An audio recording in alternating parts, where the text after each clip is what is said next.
The time is now 5:39 p.m. I would like to call to order the meeting of Committee of the Whole for Monday, November 18th, 2024. Madam Clerk, would you please call the roll? Alderwoman Schweitzer. Alderman Oldenburg. Present. Alderman Cone. Alderman Narayan. Here. Alderman Vollmer. Alderwoman Velazquez. Chair Sanye. Present. Alderwoman Spencer. Alderman Browning. Alderwoman Clark Hubbard. Alderwoman Keys. Alderwoman Tyus. Alderwoman Boyd. Here. Alderman Aldridge. Present. President Green. Alderman Cone. Alderman Vollmer. Alderwoman Velazquez. Alderman Browning. Alderwoman Keys. Alderwoman Tyus. 9 present, you have quorum. Madam Clerk, Alderman Cone is online. He just needs to be moved over to the panel side. He's on as an attendee. So noted. Thank you. And with that, thank you, Madam Clerk and members of the board. We will now dispense with line items, agendas 2 through 5, and move into the intro of our guest speaker. Our first speaker today is Director Garmendia, who is the Policy Director for the President's Office. She's no stranger. I think she's talking to us at almost every meeting. And so today her presentation will look like what it has before, except it will be tailored to today's topic of education. And so Director Garmendia is going to kind of walk us through the process thus far, what was in the portal, and give us a little insight into what we can expect this evening. And with that, Director Garmendia, please begin.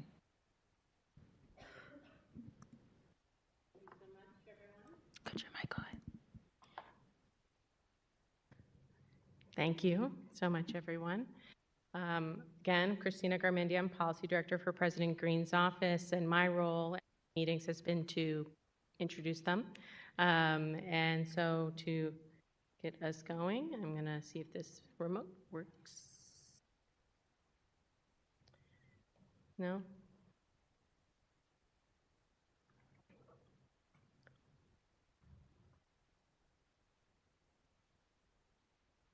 Do I have to say next slide?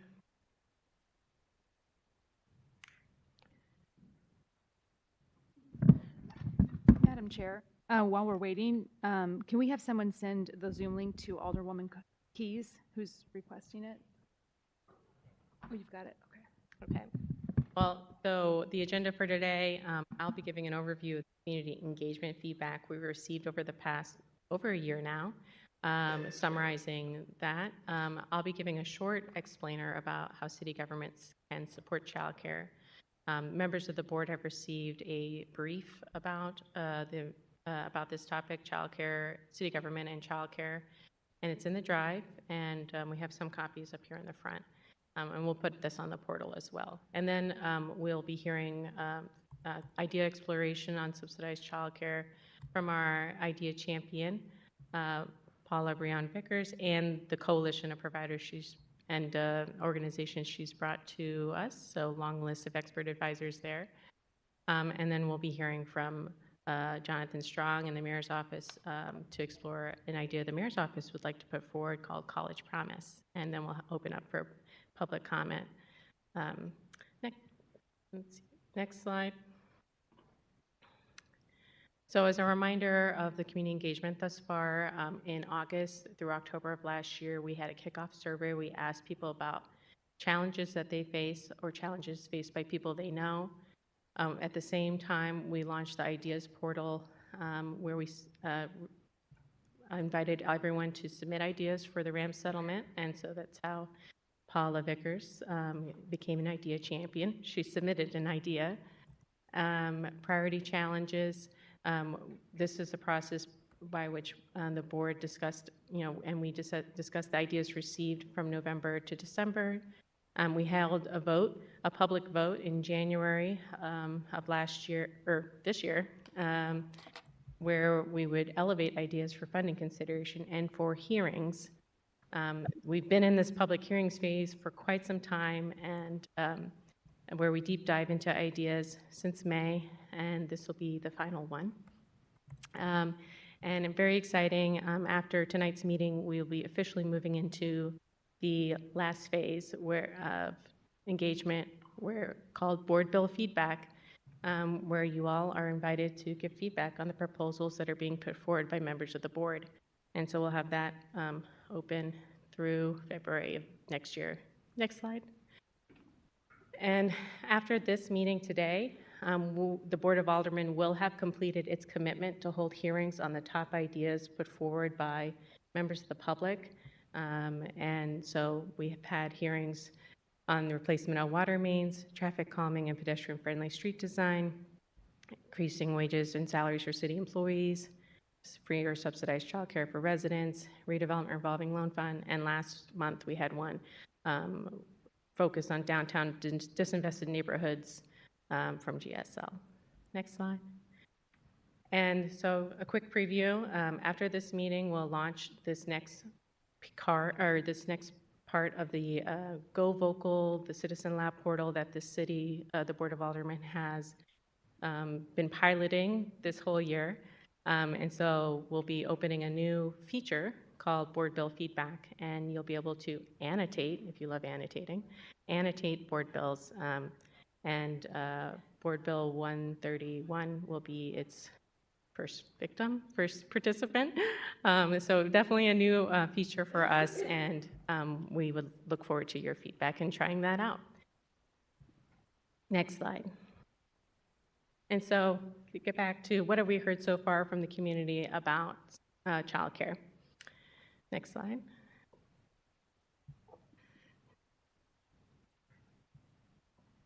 So in that kickoff survey, we asked about most common challenges for St. Louisans, and I've just highlighted several of the ones that are coming up today that are related to this topic, from people having or knowing people with low-paying jobs, being concerned with their children's education, having safe places to play, and of course, unaffordable childcare are all common challenges for St. Louisans. And be covered by this topic. Next slide. And back when we were in the priority challenge phase, we collected all the different ideas that were submitted to the ideas portal, and we heard different approaches to increase access to affordable childcare, from providing childcare for city employees, establishing public childcare and elder care, before and after school care. So we heard of several ideas related to this topic in that through August through December of last year. Next slide. And when we had the public vote, free or municipally subsidized childcare for residents came in at number 4 overall. When you just looked at the paper surveys, that was when you added in the paper surveys from the advocates that went door to door canvassing, it became the number 1 idea for residents. It received votes from 38% of our participants, so really broadly supported by residents. It was the number 1 idea for participants with household incomes less than $25,000, and it was the number 2 idea for Black participants, and the number 2 idea for residents of wards 3, 7, and 11. So kind of an interesting spread. As well, it was a very popular idea for residents under the age of 25. And just related, I also wanted to pull out, we also had the public vote on before or after school care. That came in number 10 overall, again received votes from 36% of participants. And again, a popular idea for participants with household incomes less than $25,000. Number 11 was improve existing or build new youth recreation centers. This is kind of the closest thing I could get to Sam, you're If you're online, please make sure that you're muted. Thank you. Thank you, Alderwoman Boyd. All right, so next slide.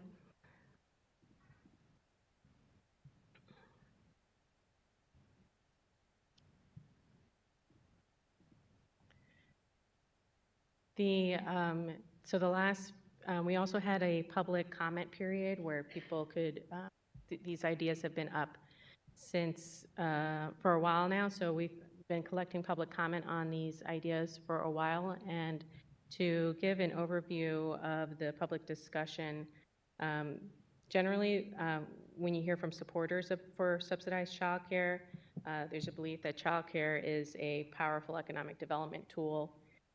It allows parents to return to work and increase their income. People believe that it allows more children to benefit from social emotional learning and all the benefits of being in an accredited childcare facility. It reduces turnover for employers, and it would attract new families to St. Louis.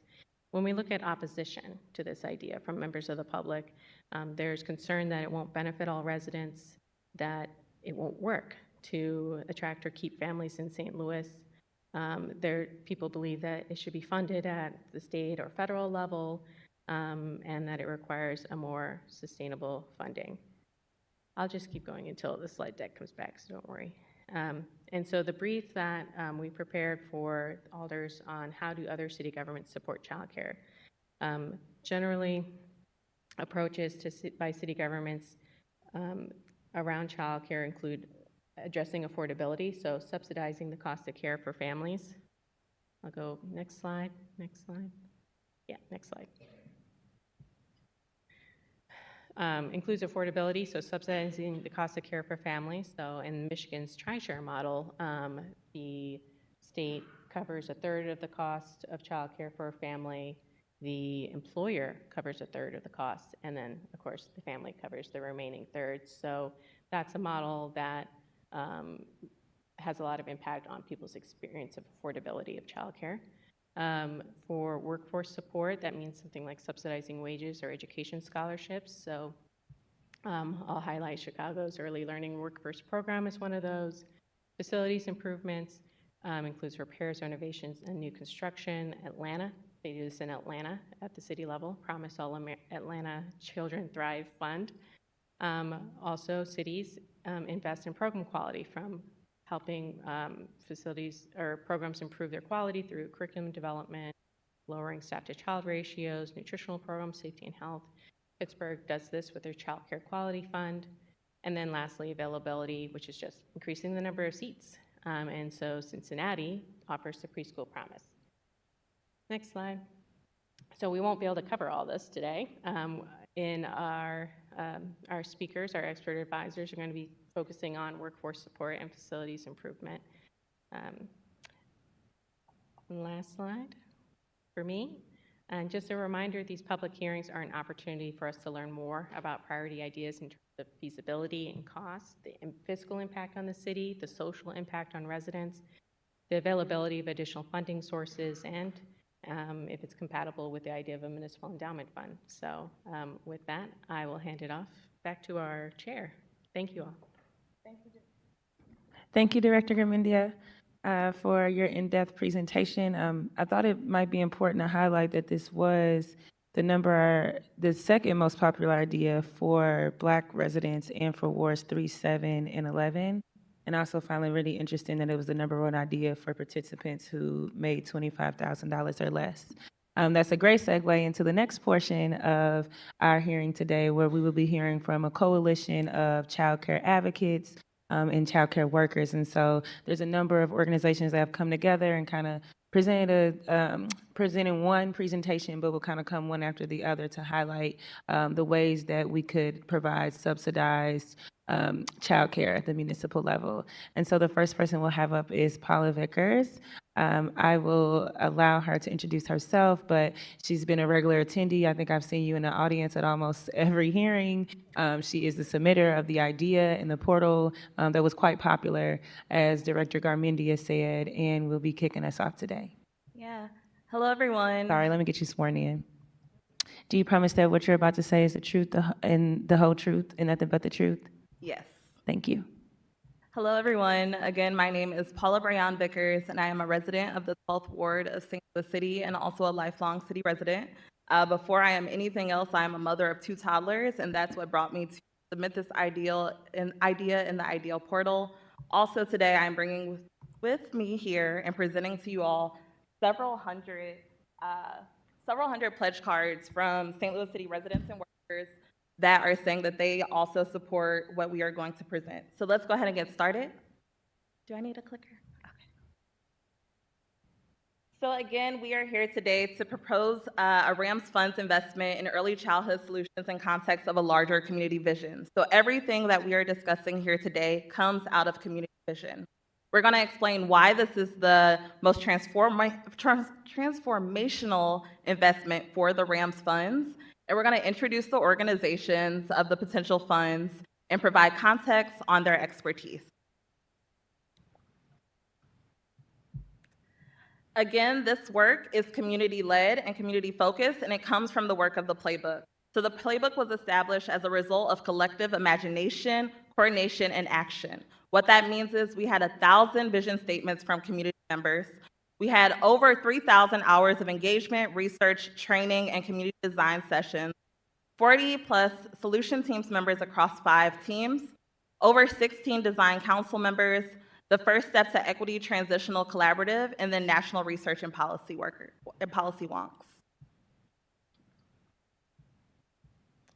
Our vision, so again, we are grounded in this vision that came together by community. We envision a transformed early childhood education system across the St. Louis region where, regardless of race, income, or zip code, families can access affordable education and care for children ages 0 to 5, care they can trust to be joyful and high quality, a system that will create for our children and communities boundless possibilities. For the playbook and how it was established, it looked at solution areas to focus in on, and in those solution areas, how do we solve for this childcare crisis in St. Louis? Those areas included the workforce, so the people that are doing the work of caring for our children, our ECE providers, our educators. Looking at funding and access, so what does it look like for families to be able to support this space? Right now, we only have one funding source, and many are not able to qualify for it. So what does it look like to expand that and have more of a funding and access ability for parents?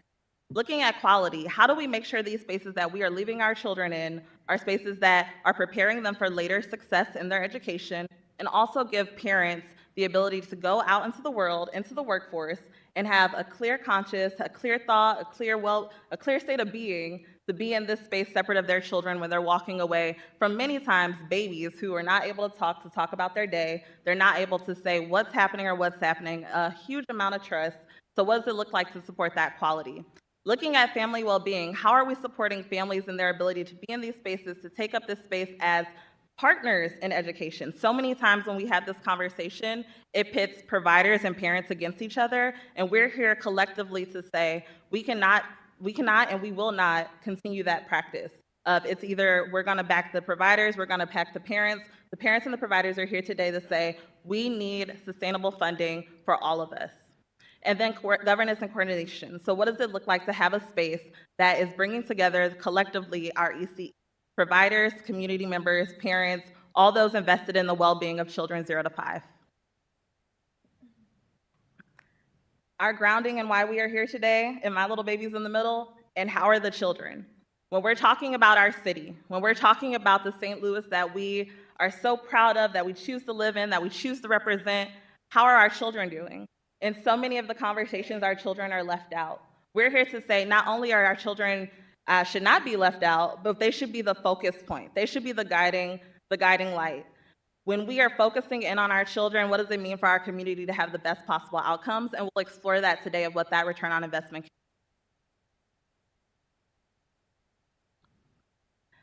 In this age range, so 0 to 5, we're looking at the best opportunity for brain development. So 90% of a child's brain development happens before the age of 5. If you've been around a little one, you quickly see that they mimic what the adults are doing. They're learning how to literally take care of themselves. They're learning how to eat, how to walk, how to talk. how to use the potty, how to sit still, all of these things that as adults we forget what it was like to learn, they're learning it here. And that's making this the most critical period for cognitive and social emotional development. We're looking at how do we support our families. So for the career opportunities, when families have access to free or affordable early childcare and education, they unlock opportunities for upward career mobility. So many times as a mom, I hear and see people say they had to turn down promotions, they had to turn down work because childcare usually was more than their paycheck. And so they had this really hard decision to make of, do I continue going to work and all of my money goes somewhere else? Or do I put my child in a not so great situation? We're here to say, as people that care about children, that cannot be the only solution.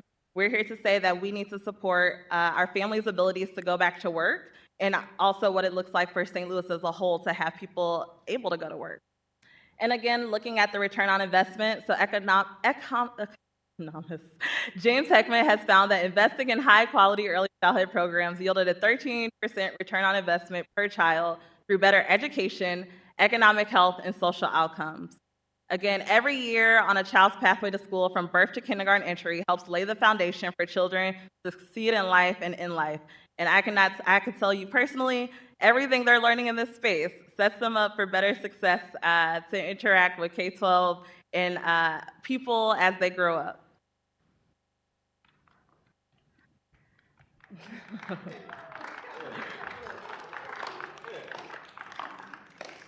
Good evening, everybody. My name is Taylor Dunn. I'm with an organization called Watershed Advisors, closely with WePower, to, among other things, develop... I'm going to get you sworn in.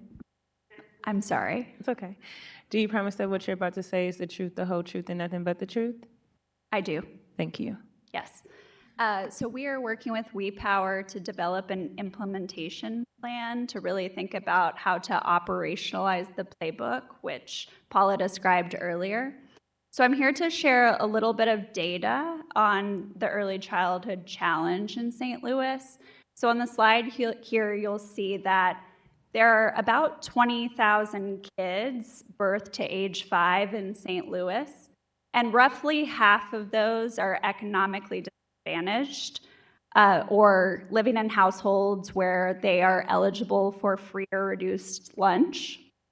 Of those kids, only about a third have access to public funding for early childhood, which leaves a gap of 6,500 kids. We know that even families above that income level also struggle to both find and afford childcare. Next slide. The gaps in access, both in just access, but also access to quality early childhood, have really serious outcomes for St. Louis kids, families, etc. One is poor academic outcomes.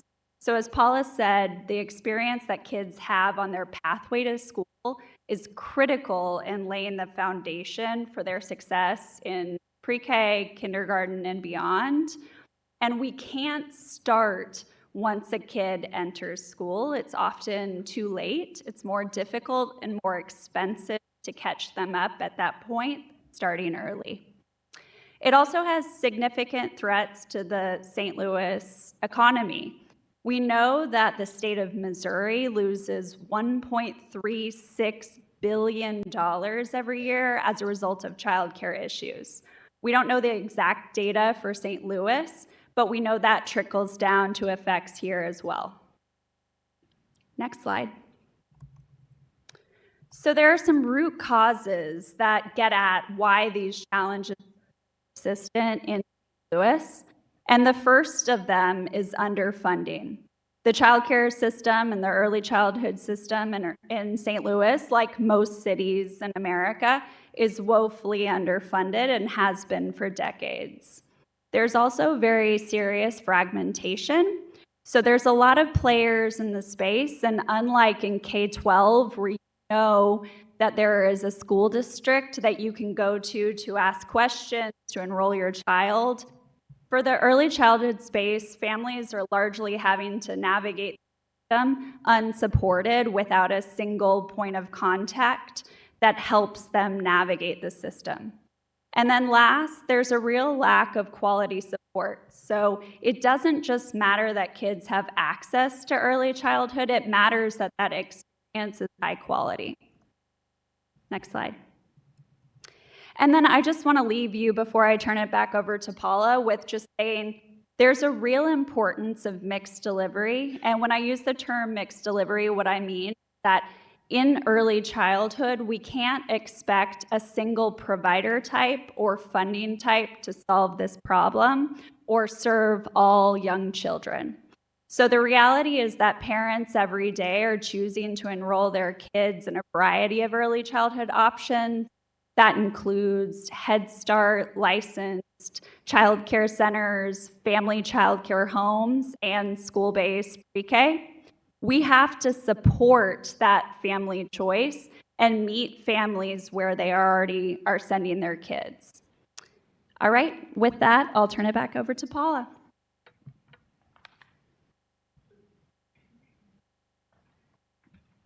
I want to take us back into our grounding. I want to lift up the very real reality of how I showed up today, literally walking into the room where I have two toddlers. One of my toddlers exhibited not so great behavior in his childcare space today. And I was incredibly overwhelmed, saddened, really stressed around what that means for his childcare and what that means for my ability to go to work. And I asked the question, what does that mean for him? Is he going to be put out? What does this mean? And the response was, we're going to work with him. And so I want to ask the childcare community, if you're here in support of early childhood, if you could stand up, because so much of that work, so much of our ability to continue on is on the people that are here today supporting early childhood. So many of that is on the ability of childcare providers to support parents to be able to show up. My ability to be here today is the childcare provider that responded back to me that we're not going to put him out of our program, we're going to work with him. And that happened literally as I was walking in today. Thank you. So taking us back to our grounding, what parents can afford to pay is not enough to provide teachers with a fair wage and to provide high quality care for children. Again, as someone that is a parent in this space, I have my own stress around what can I afford? What does it look like to be able to put my child here? And also the people that are caring for my child, they should be able to care for their children as well. They should be able to put food on their tables. They should be able to have one job and not several in order to make ends. We know that collapse is imminent. So during the times of COVID, whether we're in or out, during the times of COVID, childcare providers were seen as heroes. Childcare providers were seen as essential workers that allowed many of us to continue on working, allow many of our medical workers, all of the first responders to be able to continue to show up. So nationally, more than 70,000 childcare programs, 1/3 of those supported by American Rescue Plan stabilization funding, will likely close. And approximately 3.2 million children could lose their childcare spots. The loss in tax and business revenue will likely cost states $10.6 billion in economic activity per year. So again, we know that the funding that was created, that came up during the times of COVID, is coming to an end at the end of this year, and right now there is no replacement, and so many of us are concerned for what this means for our children. Until local government steps up to play its part alongside state and federal, we will continue to fail our children, fail the women who care for them, fail the parents ready to return to work, fail our city and responsibility to make it a thriving place to live. These problems are never going to be solved by the state or federal government alone. While both have a role to play, localities must step up to ensure every child has access to high-quality, affordable early childhood education. As the IDEA champion for this, I knew when I submitted it that as a parent, I would not benefit from this whatsoever, but in submitting it, I knew that no mother, no parent, no family, no child should suffer under the stress of whether or not they have a safe place to be.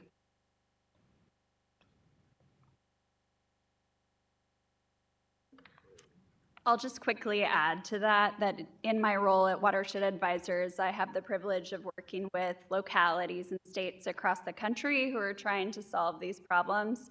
And the reality is that the federal government or the state is never going to close these gaps. It's just not going to happen. So increasingly, we're seeing localities across the country kind of take up this mantle and invest in their youngest residents. So there's 5 examples of cities here. We could have included 10 more, but really through property tax, sales tax, other dedicated funds, localities are really beginning to recognize this is a real challenge and seeing the return on investment if they make the investment locally. So at the end, I'm happy to answer questions about this, but just really want to emphasize that this is not a unique St. Louis challenge, and there is precedent nationally for other cities taking this step.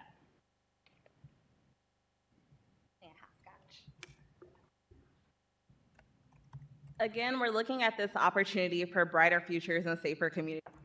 Our city's greatest challenges and opportunities hinge on our long-term investment in early childhood. An investment in early childhood will quadruple impact. We're looking at education, we're looking at an economic benefit, gender equity, and public safety. It is time to create a sustainable funding model for childcare. This requires significant public investment at every level of government,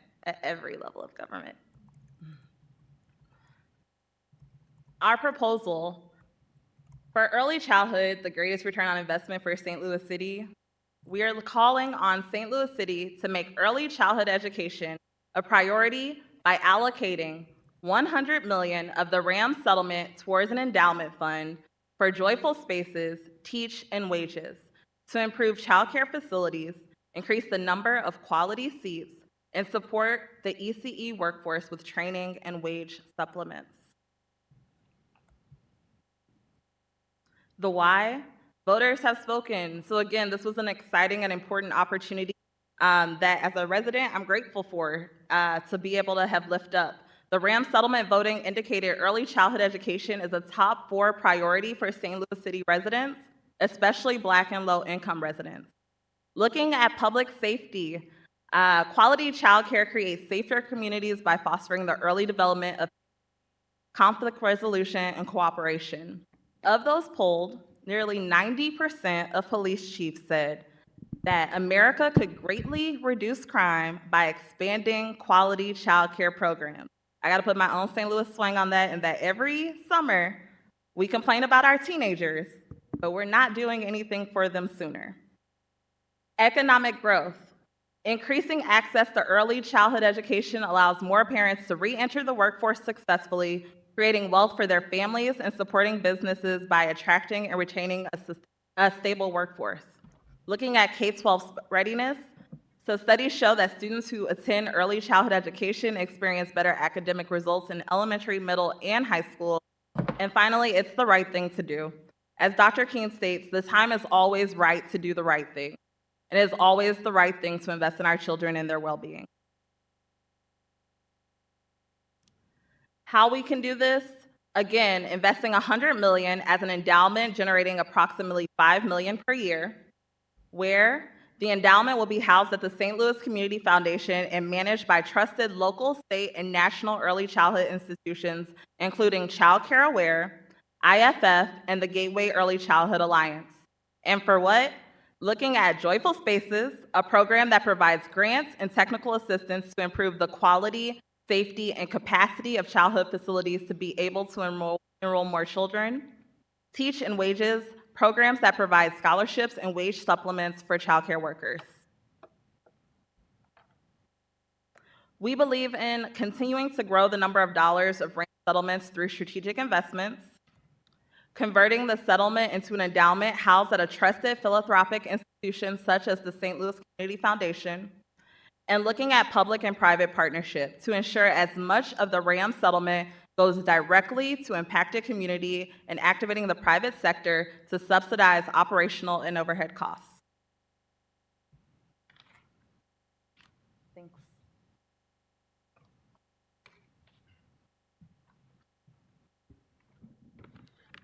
Good afternoon. Good afternoon. Just your name and your organization you're here with, or the ward in the city that you live in. Sure. Stephen Westbrooks. I'm the executive director for IFF Southern Region, city resident, Ward 6. Thank you. And do you promise that what you're about to say is the truth, the whole truth, and nothing but the truth? Yes. Thank you. You may proceed. Very good. Thank you. As I mentioned, my name is Stephen Westbrooks, and I am the Southern Region Executive Director for a community development financial institution called IFF. IFF is a 501c3 nonprofit that supports other nonprofits throughout the Midwest with access to non-appraisal-based capital and support in developing high-quality facilities. Our mission is to strengthen nonprofits in the communities they serve by providing leadership, capital, and real estate solutions. IFF is one of the largest community development financial institutions in the United States with almost $1 billion in assets under management.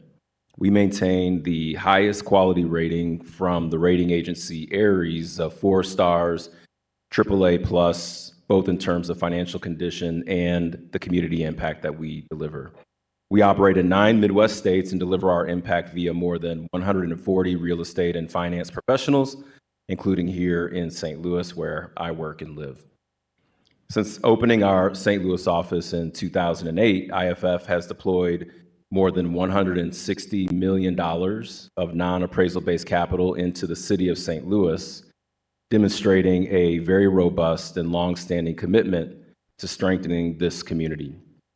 IFF supports all sectors that need to be strong for a community to be healthy, including affordable housing, healthcare, access to healthy food, and of course, early childhood education. For over 20 years, IFF has worked with local and state governments as well as private philanthropy to deliver high-impact programs to improve the quality of early childhood education facilities across the Midwest.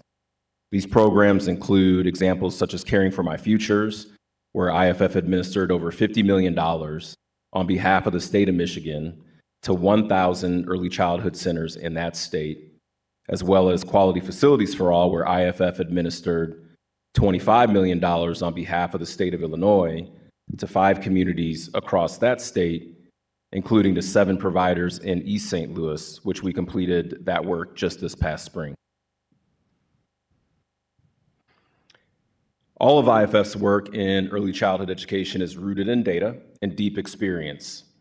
In 2019, IFF published the First Steps to Equity, which was a report to identify where gaps exist in provisioning of early childhood education across the St. Louis region, including here in the city.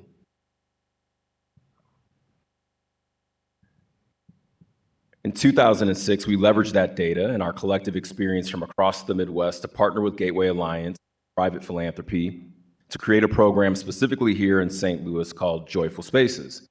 Joyful Spaces is a program designed to invest in St. Louis's early childhood education ecosystem by leveraging capital to improve the quality of our early childhood education facilities. We do this by providing early childhood educators with technical assistance, tools, the connections to contractors, and the capital to actually make investments in their centers. In 2023 and throughout 2024, IFF deployed about $500,000 into 7 early childhood education centers in St. Louis City and County, and have raised an additional $350,000 of additional philanthropic capital.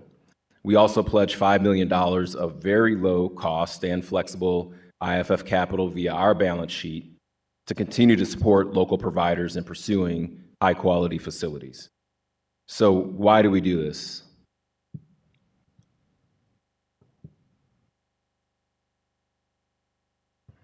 Because we know that quality facilities matter. We know that children sitting in rooms that are too hot or too cold, or being exposed to mold and mildew, or sitting in rooms without windows or safe outdoor spaces are not going to develop at the same rate as children who are learning in safe, dry, and warm environments. So our proposal is to leverage $100 million of the Rams settlement money, which is just a portion of the settlement dollars, to be invested in perpetuity at the St. Louis Community Foundation. The proceeds of this investment will be used in part to fund an ongoing programmatic commitment to improving the quality of early childhood education facilities in the city of St. Louis in perpetuity. Leveraging this important resource in this way provides an opportunity to directly invest in St. Louis's early childhood education infrastructure and will catalyze additional follow-on investment into this critical system of our community.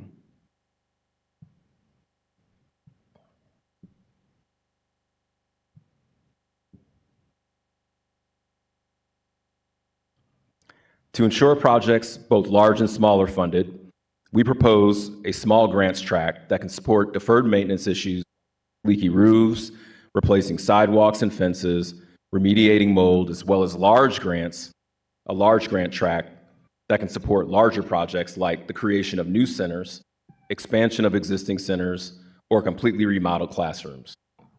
Creating both large and small grant opportunities also optimizes access to these dollars, since we know that not every provider is ready to take on a large project.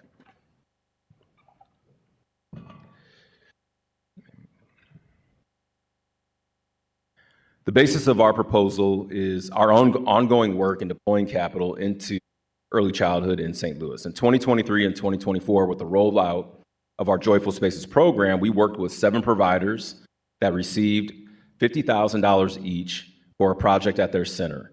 Over 40 other providers got access to a facilities assessment tool to begin to understand what aspects of their facilities might be a good candidate for quality improvement investment. One example is our daycare center that received $50,000 to redesign their parking pad to facilitate easier drop-off and pickup for working mothers and fathers, and to upgrade the facility's electrical service to mitigate weekly blown fuses. To date, the project is about 85% complete and is expected to be 100% complete by the first week of December. The center is already planning an expansion that would add an additional 10 to 20 new slots, demonstrating how follow-on investment opportunities can arise from this work that lead to adding additional early childhood seats in a region that doesn't have enough to meet the demand. By leveraging the RAM settlement money in this way, we would expect to be able to facilitate investment, both large and small, to our city's over 280 licensed providers over the next 6 years. So to close out, we're proposing to invest $100 million of the RAM settlement money into early childhood education through a programmatic approach to improving the facilities quality of our city's early childhood education infrastructure by leveraging partnership with the St. Louis Community Foundation, Gateway Alliance, and others to provision technical assistance, tools, and robust support to land these important dollars in a critical way that will strengthen our city and our future. Thank you.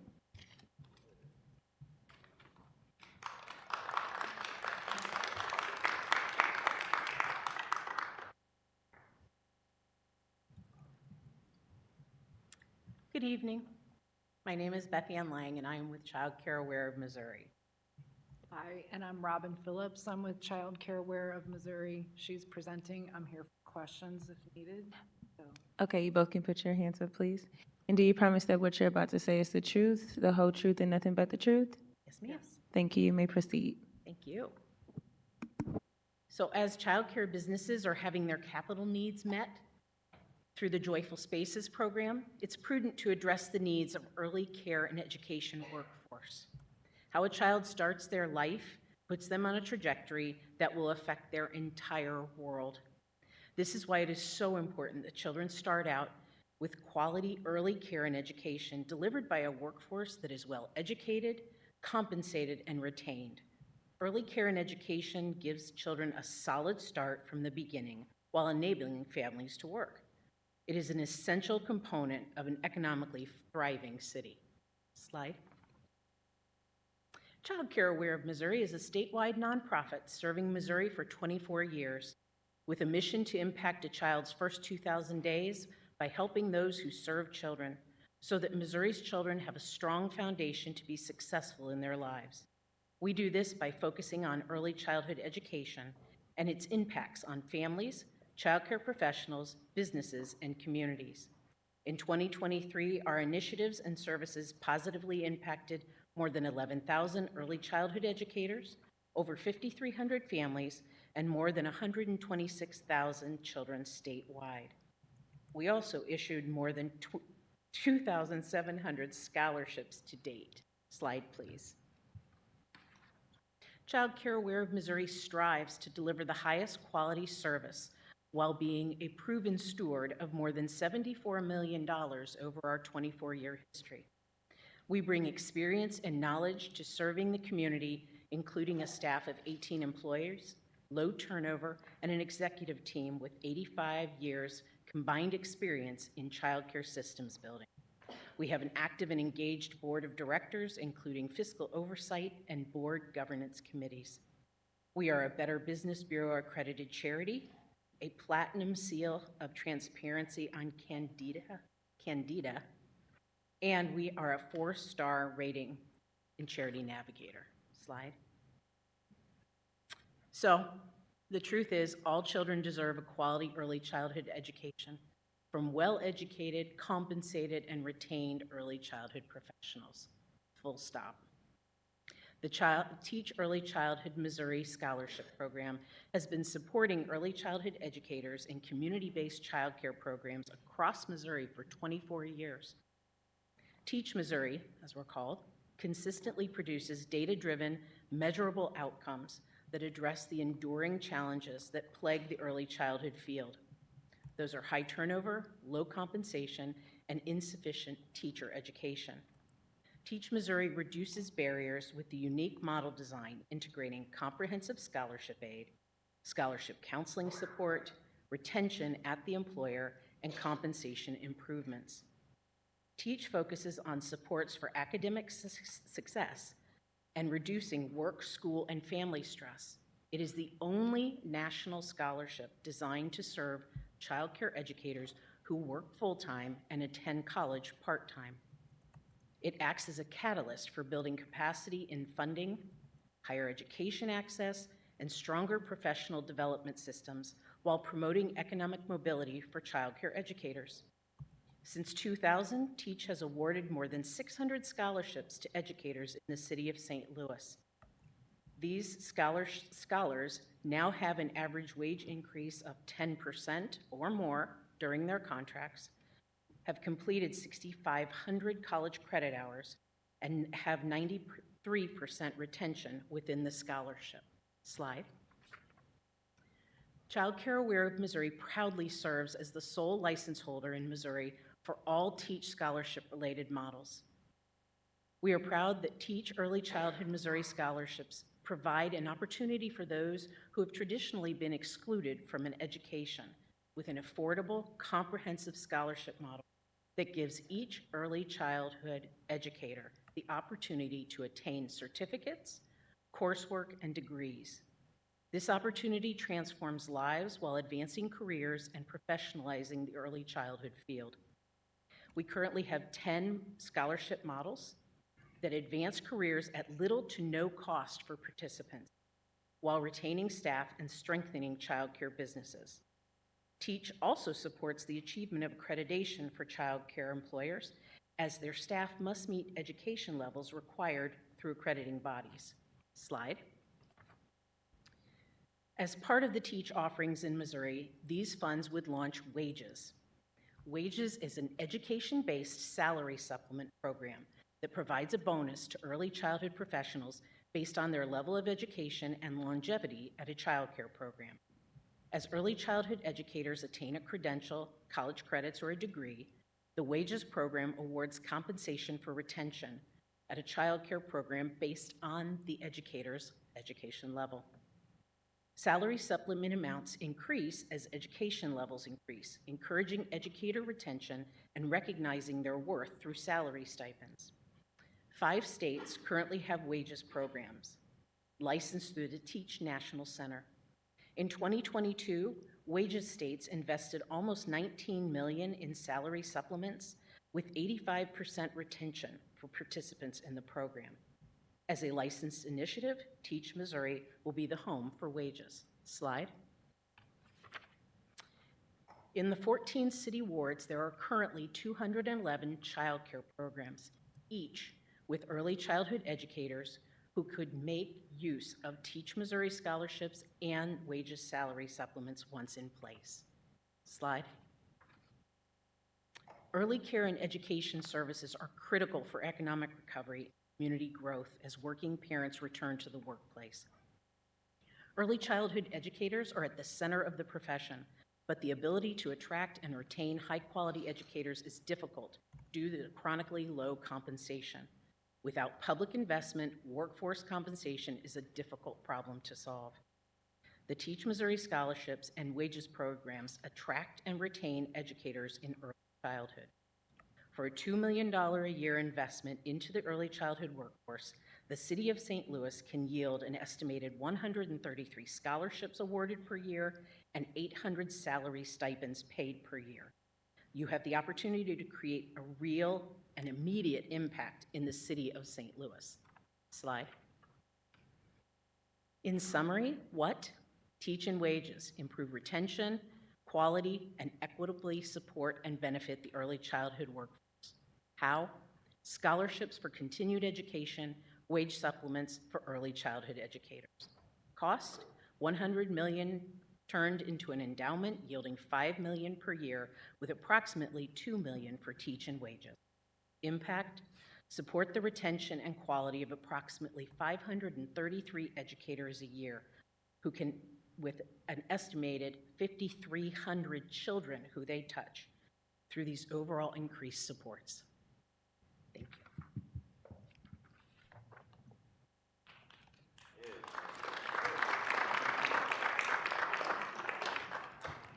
While this started as just an idea on our ideals portal, I want to bring us back to the facts and figures that we know to be proven and true. So again, we are looking at increased access and improved quality of care by investing in facilities, so investing in quality facilities and increasing the number of quality seats. We're looking at supporting the workforce by investing in quality workforce and to retain the quality workforce. How we're going to be doing this, we're looking at facilities through Joyful Spaces, a program that again provides grants and technical assistance to improve quality, safety, and capacity of childhood facilities to be able to enroll more children. The workforce through Teach and Wages, the programs that provide scholarships and wage supplements for childcare. And again, the cost, looking at $100 million turned into an endowment yielding $5 million per year to support approximately $3 million for Joyful Spaces and $2 million for Teach and and the impact. So again, the impact started as an idea, but has real impact. Quality educators, supporting approximately up to 900 educators per year who educate approximately 8,000 children per year. 8,000 children. 8,000 children. Educator retention, 90% of educator retention rate. Quality facilities and increased seats, so the potential to invest in the capacity improvement of up to approximately 35%, 100 of city centers in the first 5 years. So again, 35% in the first 5 years, 8,000 children. 8,000 children, 0 to 5. And lastly, I want to leave us with this moment. This moment calls for generational change, because leadership is not about the next election, it's about the next generation. And that's who we're here to support today. Thank you.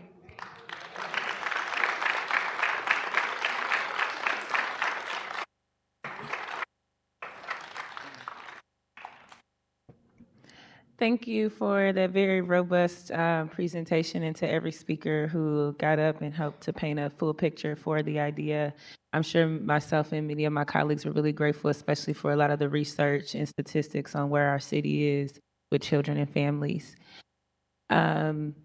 We will, for my colleagues, just in notice of you all's time, we will go through our list now to well, we have one more presentation. Mr. Majors, are you ready?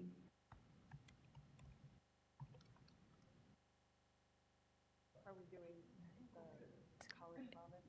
Yeah, as long as you're ready.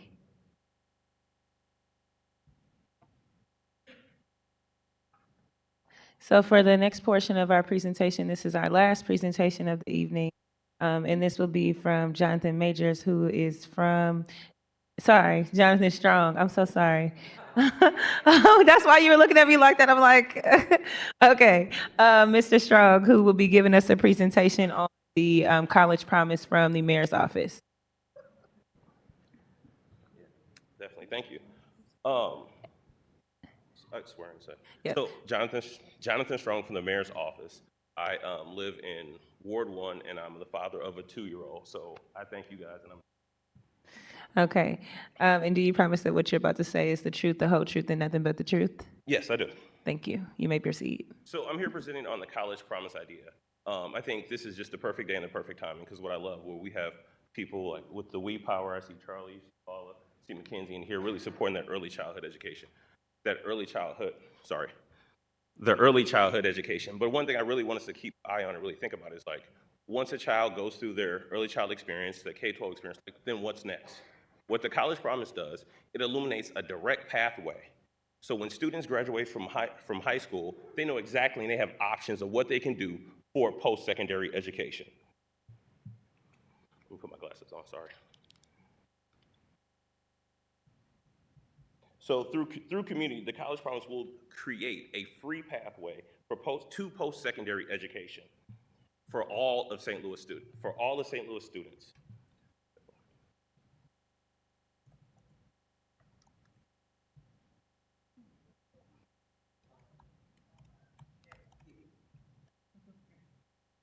Okay, so one thing that we've been working on, we've been having conversations with, I think that these are just some of the people that we've been communicating. I want to make sure you stay close to the mic so the people that are watching us.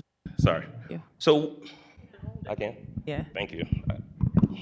So what we've been doing, we've created a think tank, and these are some of the community partners that we've just having conversations to help us with the feasibility study. The data that you see today is based upon a feasibility study from the Upjohn Institute. Thank you. Just a moment. Go back. Go back. Keep going back. Go back one. It's the wrong presentation, but I got it. Keep going. Next slide. All right. So when we start thinking of just the college graduation and students head to college, what we have here really, out of all the students that graduate from high school, only 44 really enroll in a post-secondary education program. And out of that 44, only 30% actually graduate. What the College Promise wants to do is to really strengthen that graduation rate. There's one thing to get a student into college or secondary education, but the key is like, can we graduate them? That's what we need to really be focusing on. Because, next one. So, all right, so can we graduate? Because, and again, that's what we need to be focused on. So what this graph represents is, so the landscape of St. Louis. The students that live within St. Louis City residents, like where are they going for post-secondary education? As you see, St. Louis Community College has the lion's share with 50%, UMSL 15, SLU around 9, Hairston 5, and then 3% Rankin and Washington University is really at 2%. What the College Promise does, next slide. So the goals of the College Promise is really key features on reducing uncertainty and providing support for students and family. What does that mean? What we're going to do is expand the education access, that all students starting around, we'll say 9th grade, they'll have an idea of the options that they can go. I listed 6 universities on that previous slide, and those are universities that we're targeting for this College Promise program. It also includes equity. So now these families and students don't have that barrier of college, that financial barrier. They know where they're going and they know how it's going to pay for. And we also know with the economic thing, the economics part of is a bigger bonus for the city. There's data and studies that show that with the College Promise program, it helps with population loss. We know that St. Louis is going through a population loss. This is a pathway to help cease and also in gain. What happens is parents look at like, hey, I can move out this community and move out the city, but by doing that, they're taking on that burden of that financial burden for their child's college success. So going back, what we've done over the last couple of months, we've actually studied various College Promise programs. And one of the main ones that you'll see nationwide is the Kalamazoo. Kalamazoo has been the longest and had the most success. So what we've done is we've taken the data from the Kalamazoo and we overlaid it with the St. Louis. As you see, St. Louis Community College really didn't change, but what happens is that number of students who typically would not have gone to a community college, actually because they know that deeper in their K-12 education, they already know where they're going, they decide to go. Students that typically would have gone straight to the community college, they take a chance on a 4-year institute or maybe at Rankin. So the numbers instantly increase, and this is after 1 year of the Kalamazoo promise.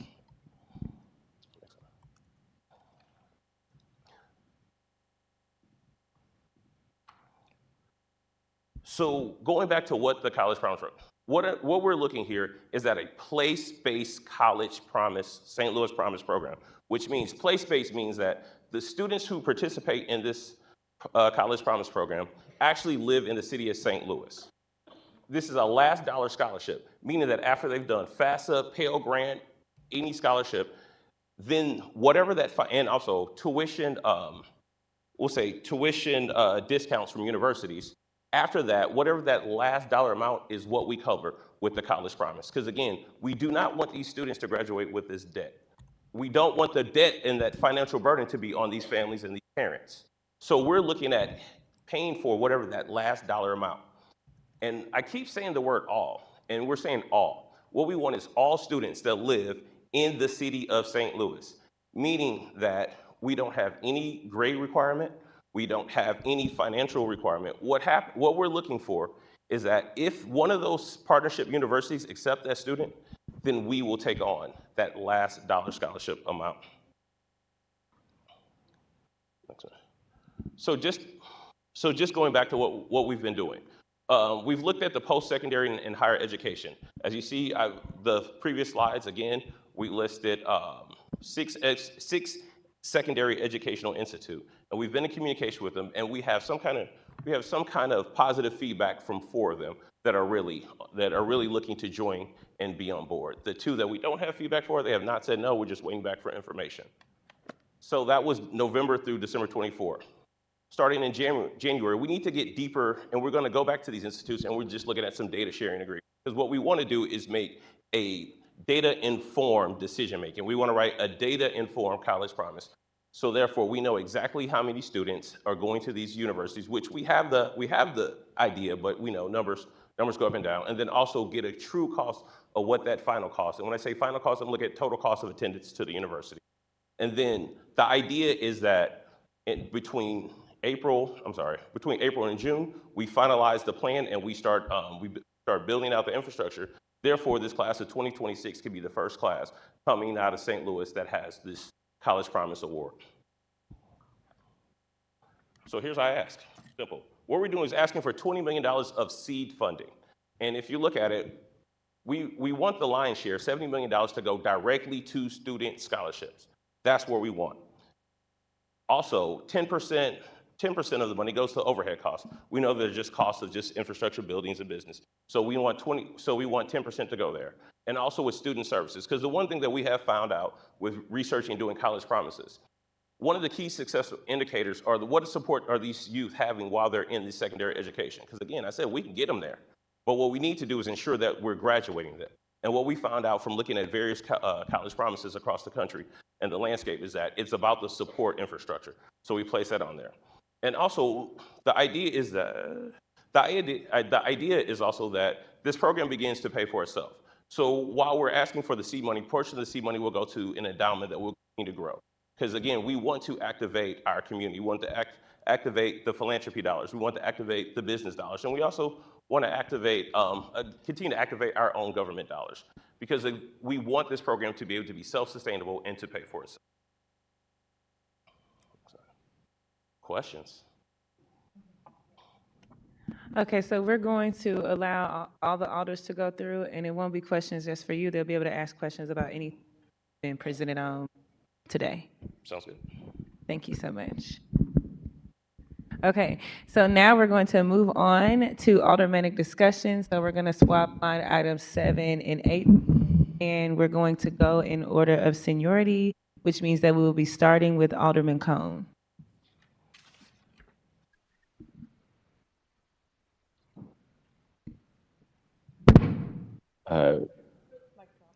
Thank you, Madam Chair. I think that these are, very wonderful ideas and certainly worthy of discussion, and appreciate everyone's time being here this evening. I would like to have some more time to kind of digest some of the numbers that have been discussed in tonight's meeting. And I guess the one thing that comes to mind just right off the bat, though, is in the years, it seems as though at least with the first group that was discussing $100 million, appropriation, for me, the kind of watch outs would be, it seemed as though there was at least a 5%, interest yield on that money. And that's not always going to be a guarantee with investments that you get that level of return. So what would we do in the years that those, returns don't reflect that amount? And then, also the administration of those funds, would that still be, money that the city maintains, owns, et cetera, or we just, I think one of the suggestions was giving it over to the St. Louis Community Foundation. So, just some things that, I have more, questions about. I don't have any direct questions for the folks that presented at the moment, but we'll look forward to diving into more of the details of the presentations and formulating some more ideas and thoughts around them myself, and look forward to the continuing discussion. Thank you. Alderwoman Spencer.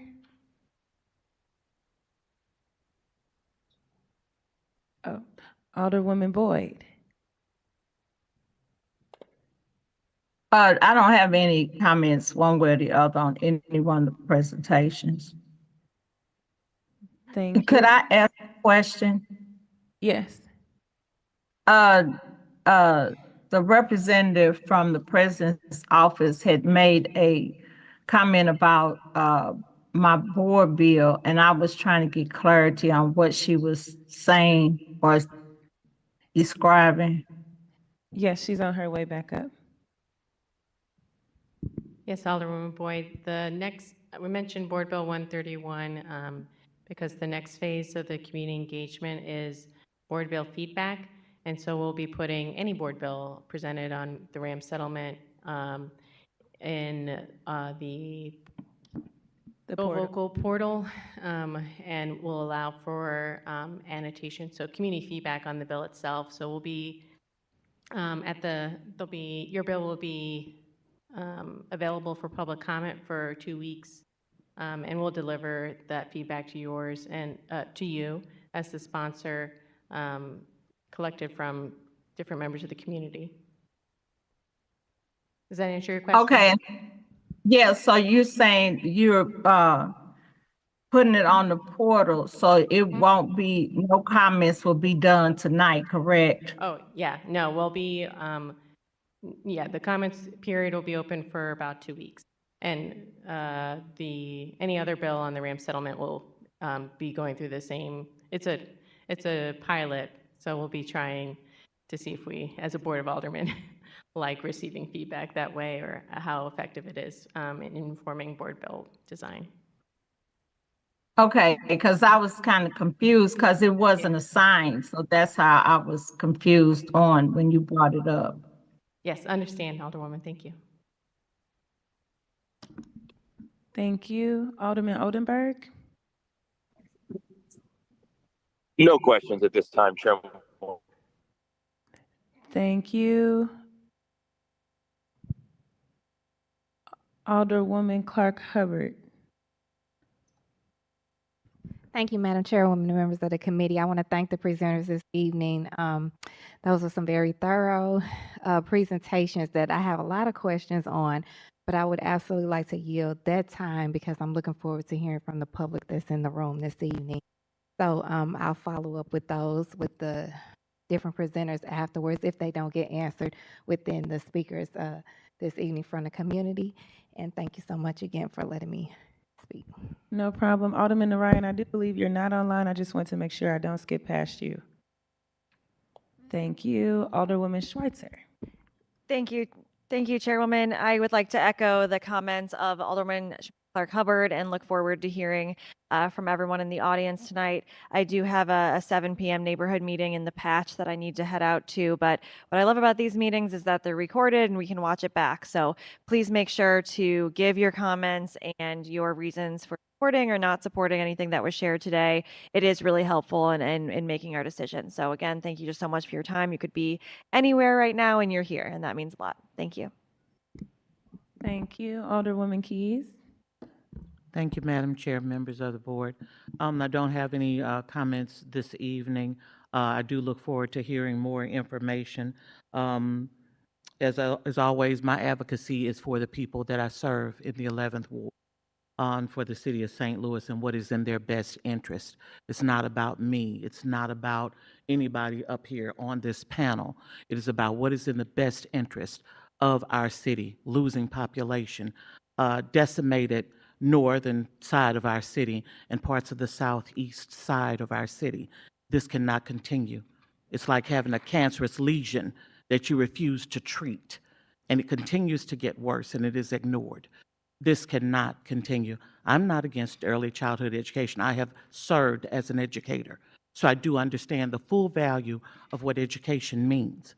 However, it is better that our children be able to come from neighborhoods where there isn't broken windows everywhere, vacant lots, derelict buildings. Safety is an issue. So there are a lot of things at work here. Because I am for one thing does not mean I'm against everything. But I want to continue to hear what is said, but again, never doubt my advocacy. It is for the stakeholders. It is for the residents of this city as well as the people of the 11th Ward where I serve. Thank you.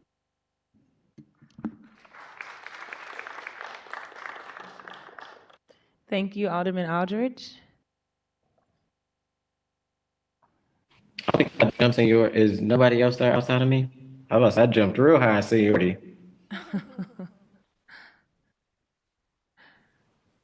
No, it's your turn. Is it? Okay. Okay. I know I'm not that quick after Alderwoman Keys. I know, like I said, there's other folks that was before me, so I got chopped and I got called that quickly. But I will thank everybody for being here. I will, first address the elephant in the room. I think this Board of Aldermen made it very clear that we was doing a process when it comes to hearing from individuals. I think this is the last meeting that we're having today, so I want to thank each and every individual from the childcare space that came today, and I know we're gonna have people that are speaking.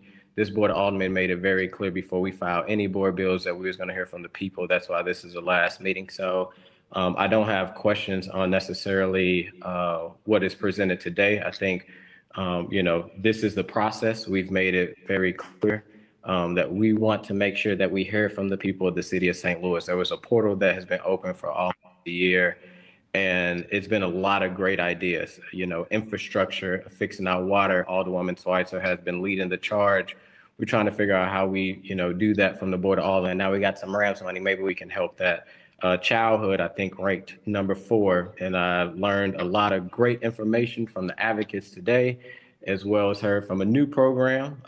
Maybe that could be part of the conversation, but I am looking forward to not rushing this process. One thing that we need to remember when it comes to the Rams Fund, and I want to put on record because it's very important to make sure things are on record.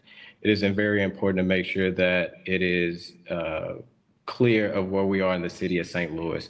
We have to the end of this month to make sure that ARPA dollars are appropriated. I think this board, even the comptroller, has made it very clear we need to spend our ARPA dollars first. That's why the Board of Aldermen has been very intentional. That's why the Board of Aldermen has been very intentional of making sure that we hear from community on how we spend Rams money. This is a one-time obligation of funds.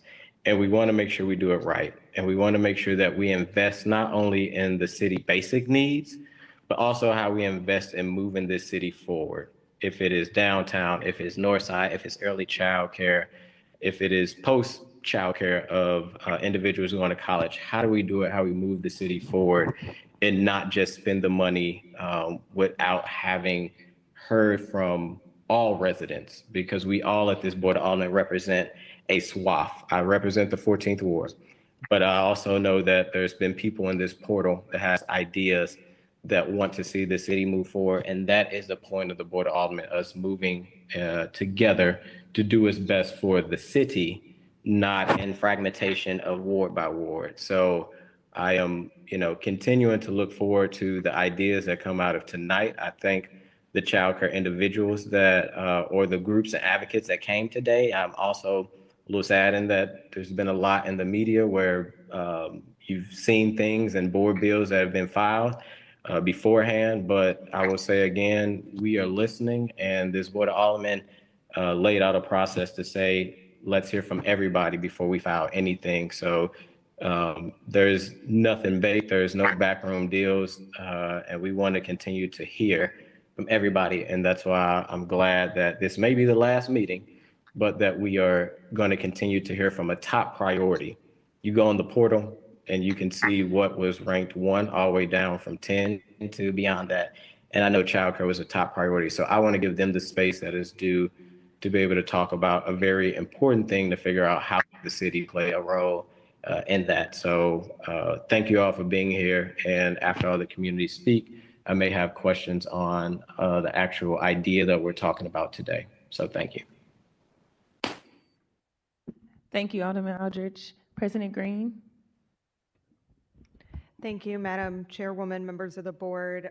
First, I do want to thank everybody that came out today, not just for your time this evening, but also, we started these public hearings around topics almost a year ago. And, early childhood has been at the top of that list, but waiting to be the very last hearing takes a lot of patience. And so I appreciate the patience of the community and in waiting and recognizing that, we do have to hear from everybody in our community. And I do want to echo what Alderman from the 14th said. No decisions have been made regarding this money. Regardless of what is in the press, nobody has made a decision on how this is being spent, and that decision will not be made until we finalize this public engagement process. We get feedback on potential board bills going forward, and so on and so forth.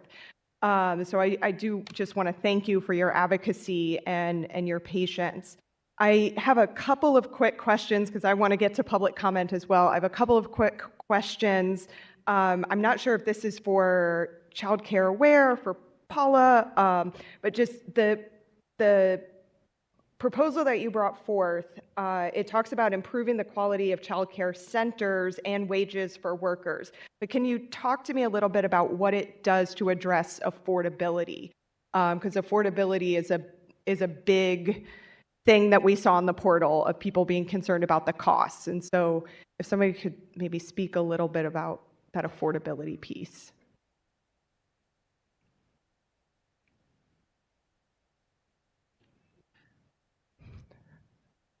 Or whoever wants to, Charlie, whoever. We got to swear you in. Charlie Cooksey, the 6th Ward, founder and CEO of We Power. Do you promise that what you're about to say is the truth, the whole truth, and nothing but the truth? I do. Thank you. Well, one, thank you all for hosting such a thoughtful community engagement process. When looking at the Rams money, it's amazing this is $250+ million, but there is no way that money can address the cost and affordability of care, which is why we went the route of facilities and workforce.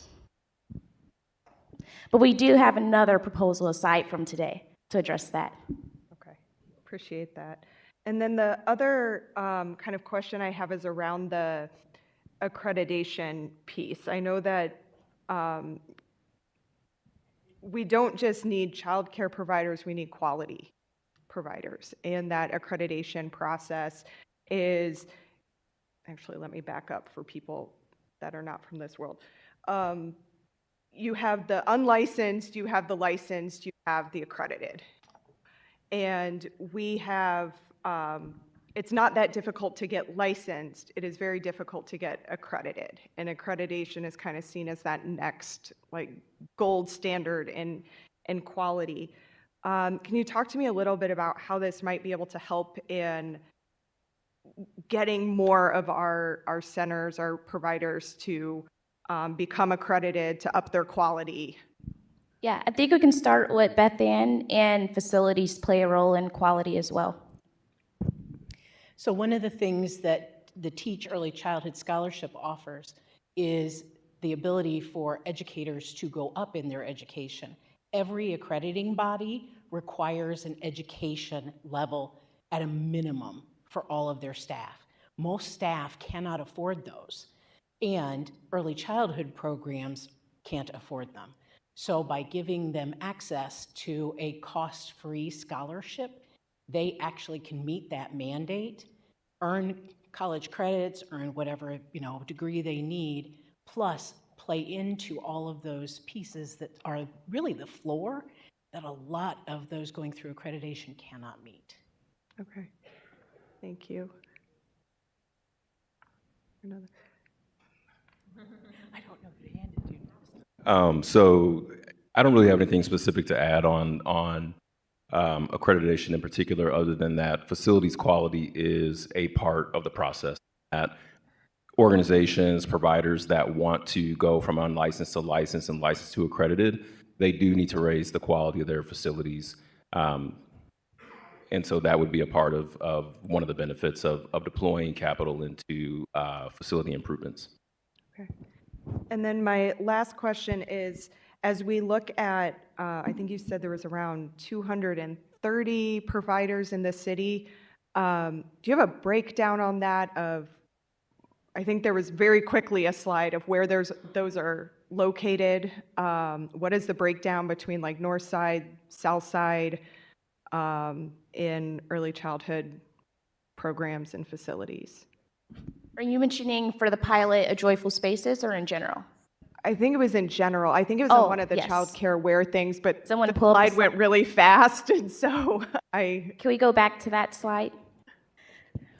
But the wards 12 and 13 have the highest number. So Ward 12 has 29 childcare facilities. Ward 13 has 34. Okay, so north side has the most facilities. We have 21 in Ward 7. Then from there, we have 16 in Ward 14. Okay. And then we'll have much more data at the top of the year that disaggregates it even more up to date, because a lot of the data is outdated. Okay. So with that, Madam President, I want to give a reminder before Madam President gives the next question, that if you're here to testify, please make sure that you sign the sheet at the front with the clerk. Thank you. And then my last question is, how would we, or what do you envision for how we would ensure that these funds for childcare facilities are distributed equitably across the city? So how do you make determinations about? Yeah, I can start to answer fund and pass it to every, Stephen. upgrades on every single one of them. How do we prioritize? Well, one of the things that we discussed was creating a rubric, the exploration of a community advisory board, and also I'll pass it to IFF to speak to, but they're incredibly data driven. So looking at where is the need most existing, disaggregated by ward, and then how do we invest in those wards and those facilities that meet the needs of our most underserved families. I would just add that part of the thinking in doing the small grant track and large grant track is facilitating access to dollars. So not every provider is ready to do a larger investment in their center, but having access to smaller grants ensures that there's a pathway for as many providers as possible to access those dollars. I will say with the first iteration of Joyful Spaces that we started in the fall of 2023 and are finalizing this year with construction projects. We created an advisory board that included representation from Gateway Alliance, St. Louis Community Foundation, IFF, and had 4 providers on that committee to assess grant deployment, who would be eligible, what would they be receiving, vetting the project to ensure that what they were applying for would actually be able to be completed with the dollars that they're applying for. That may not be the process we leverage if there's a larger opportunity, but it would be something that we would have a commitment to making that as transparent and as equitable as we did with the first iteration of Joyful Spaces. Okay, I appreciate that.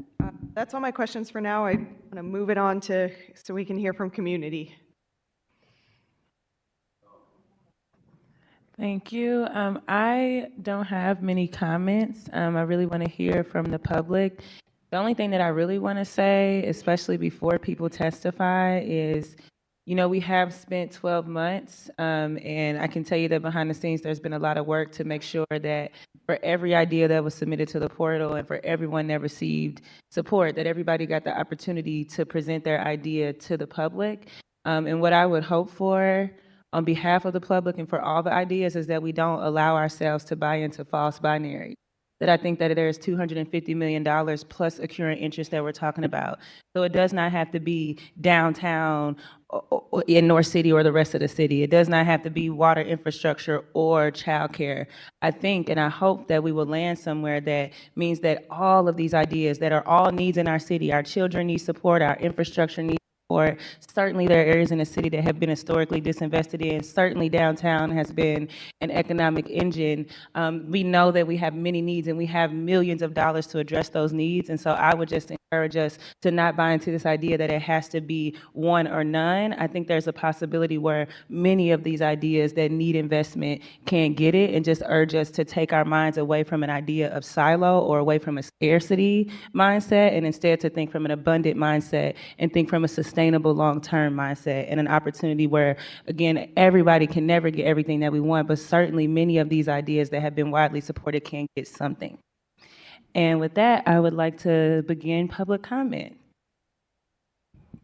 So the way that this will work, I know many of you, this is not your first time being here. If you're on virtually or fine in person, you're gonna come, you're gonna give your name, you're gonna say what ward you reside in, I'm gonna get you sworn in, and then you will have 3 minutes to give your public comment.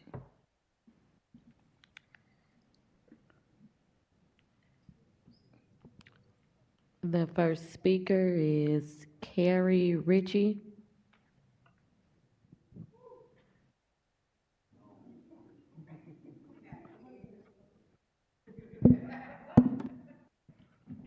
Hi. Hello. My name is Carrie Ritchie. This is my first time testifying. Yay.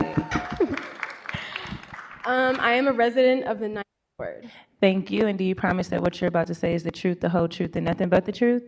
I do. Thank you, and may begin. Good evening, Board of Aldermen. Thank you so much for your time. My name is Carrie Ritchie, an early intervention specialist and an educator that provides behavioral and educational support for preschool-age children at Southside Early Childhood Center, located in the 7th Ward in St. Louis. I have a purpose here. Every day, I see myself and incredibly intelligent and hardworking teachers who choose to show up for St. Louis children, but two groups of St. Louis City residents who are often very overlooked. However, we as educators can only do so much before we are no longer able to because of the insufficient pay and lack of funding for higher quality education. If not us, then who will? We must not let it get to this point, although we know it is quickly becoming a reality. Today, I'm coming from love, I'm coming from concern and urgency that you will all vote in support of a request for $100 million to fund early childhood. Specifically, that $100 million to go towards Joyful Spaces, Teach, and Wages. These programs are designed specifically to equip St. Louis City schools and nonprofits with the right tools like training and resources so that our teachers and childcare workers can provide the best education and care for our children of St. Louis City. We cannot continue to neglect over 9,000 children, with nearly 4,000 of them being Black and brown, of opportunities to eat, learn, and socialize at most formative ages of 0 to 5. These babies are not just numbers.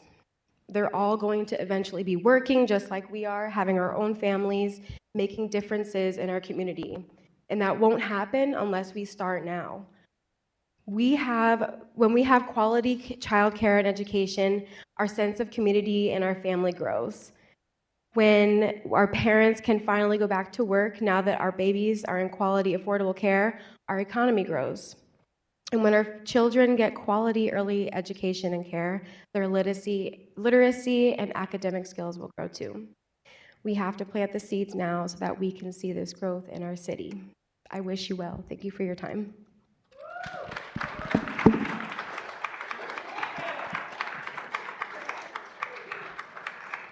Thank you so much. For those of you all who are online, we're going to alternate between folks in person and online. So if you're online and you want to testify, do you mind raising your hand so that our clerk can see that you want to speak?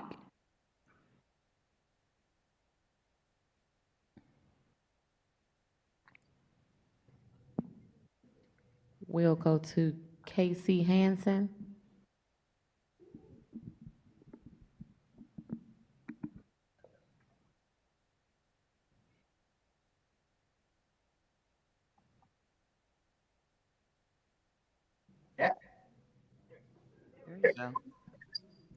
Hello. Thank you. Hello, nice to see you. Just your name, your ward number, and can you place your hand up? Yep, I'm Casey Hansen. I'm in St. Louis County, but representing a statewide organization. Thank you. And do you promise that what you're about to say is the truth, the whole truth, and nothing but the truth? Yes. You may proceed. Hi, I'm Casey Hansen. I'm the Deputy Director for Kids Win Missouri, and we're a statewide policy and advocacy coalition that advocates on child well-being issues, including childcare and early education, child welfare, and children's health and mental health care. We're here today to express support for the City of St. Louis's consideration of investing in childcare and early education. Childcare is in a crisis throughout Missouri, impacting the well-being of children, families, and our communities. The lack of quality, affordable childcare poses challenges for children and families and contributes to the current workforce crisis. We appreciate the work that the governor and the state legislator has done to focus on early childhood over the last few years, including investments in public and private pre-K programs and increasing childcare subsidy rates to ensure subsidy providers are paid closer to the true cost of care. However, despite these new investments, there are still significant gaps in families' access to high quality and affordable childcare.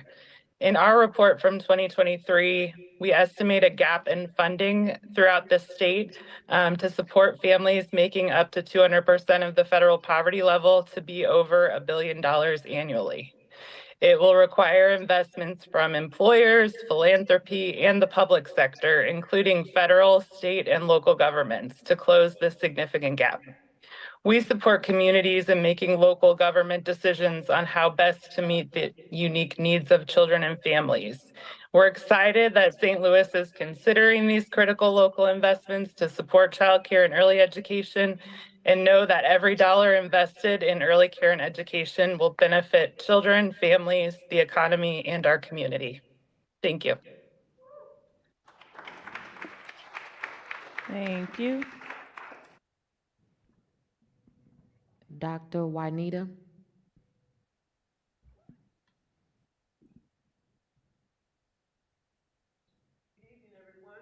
Good evening.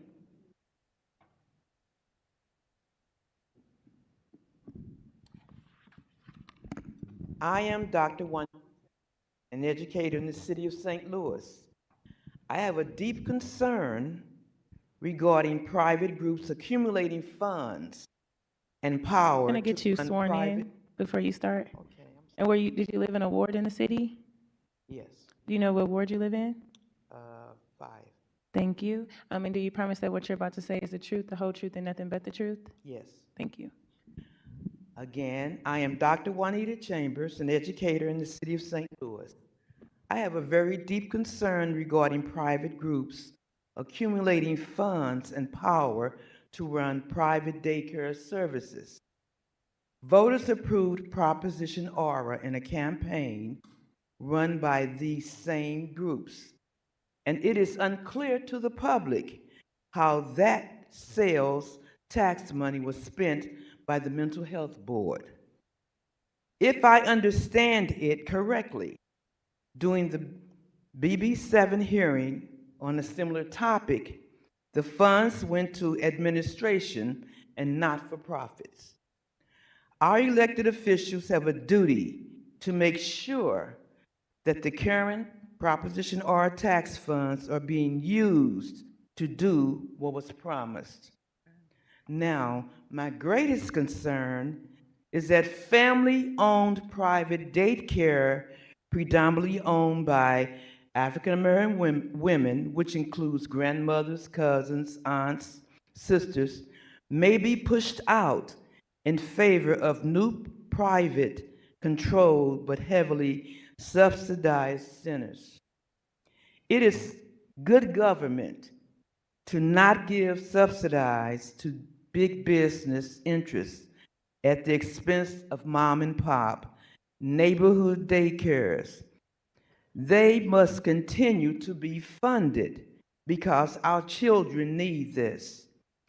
Let's find out where those sales tax funds went before, and discussion of turning more public funds to larger not-for-profits controlled by healthy philanthropists. I truly appreciate your consideration and time. Thank you.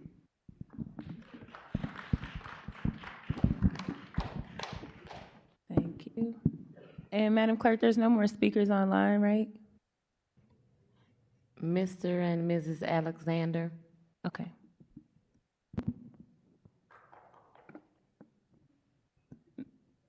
Mr. and Mrs. Alexander? Yes, hello. Thank you. Hello, your name, your board, and if you could put your hand up. Okay, Mr. and Mrs. Alexander, And do you promise that and what we're you're, Ward 11. and do you promise that what you're about to say is the truth, the whole truth, and nothing but the truth? Yes. You may proceed. Okay, thank you. To the Committee of the Whole, Honorable Alderwomen and Aldermen, and those in the audience, it is not the ask for improving the quality of child care services. Our concerns are the marketing of how it is being asked, and it is the background of who is asking. This is why we are emphasizing and repeating what we said at the Committee of the Whole public hearing this year in July. We and other community members would like to reiterate this firm warning. If any organization asking for RAMS settlement funding or for any public dollars is associated with the Opportunity Trust, and everyone knows that the Opportunity Trust is known as one of the largest local education privatizers who are already rich. They're already rich. We ask that the decision makers on this committee do extensive research on this organization and other entities associated with them. We would like for you to thoroughly study their playbook, strategic tactics, and patterns locally and nationally. We ask that this committee will soundly disperse the RAM settlement money where it is needed most in our city to improve the quality of life, of health and safety for our children and families in our Northside communities and preserve our democracy. Thank you. Thank you. And I believe that concludes all of our online speakers, right? We have one more, Jessica Gaines. Okay, for the speakers in the room, those of you who signed up to testify, can all of you all raise your hand if you signed up to testify? And do you promise that what you're going to say is the truth, the whole truth, and nothing but the truth? Thank you. We can have the next person in-person speaker. Mr. Ron with We Power.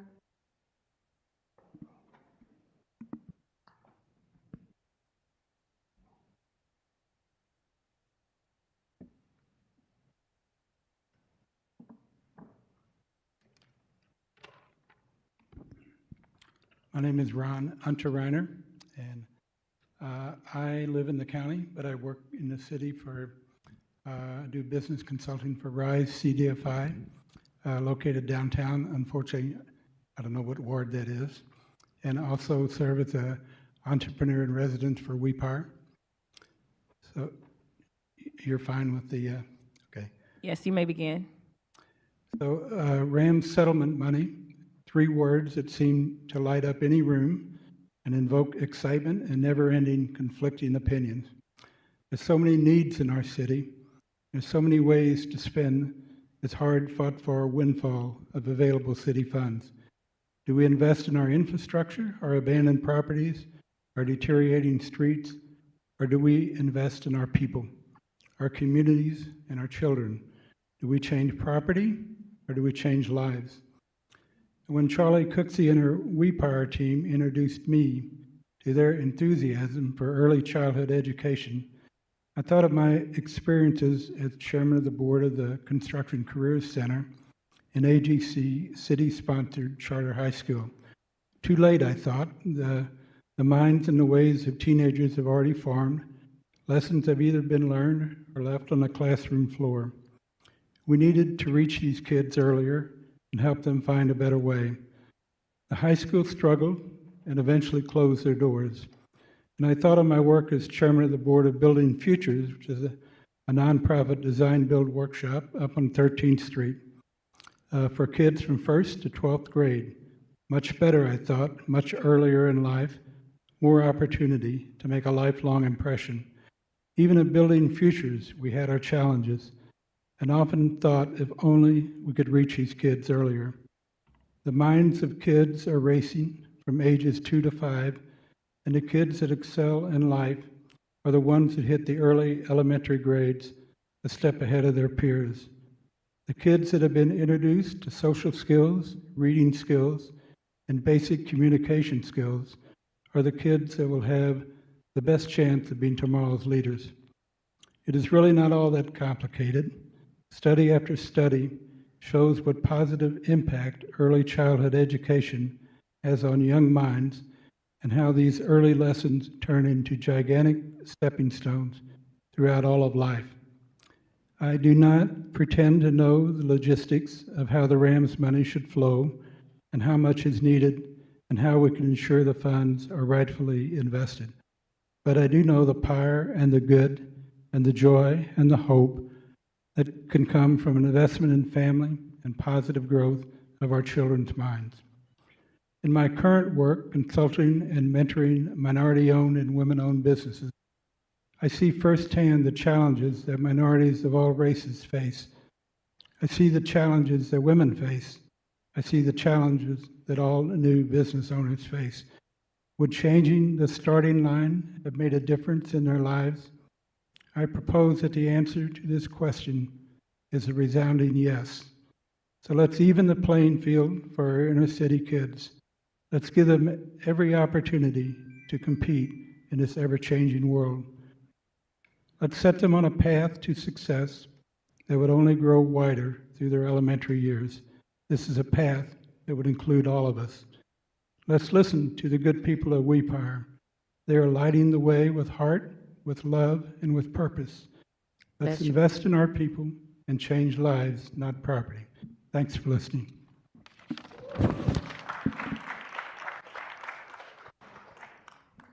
The last speaker online is Jessica Gaines.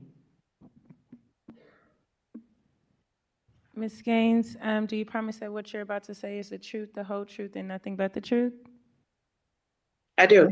Thank you, and just restate your name and the ward that you live in. My name is Jessica Gaines. I live in Ward 6. However, I work in Ward 14.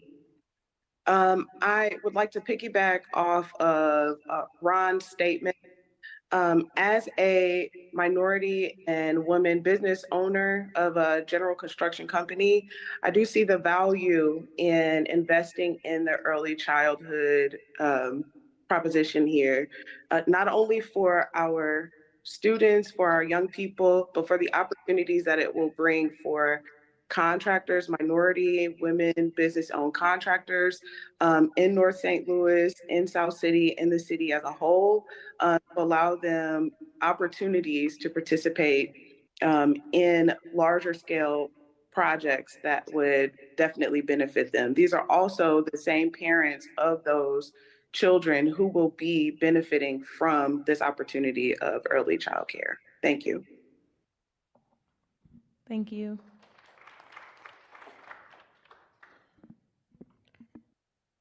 Stephen H. Stephen Hill.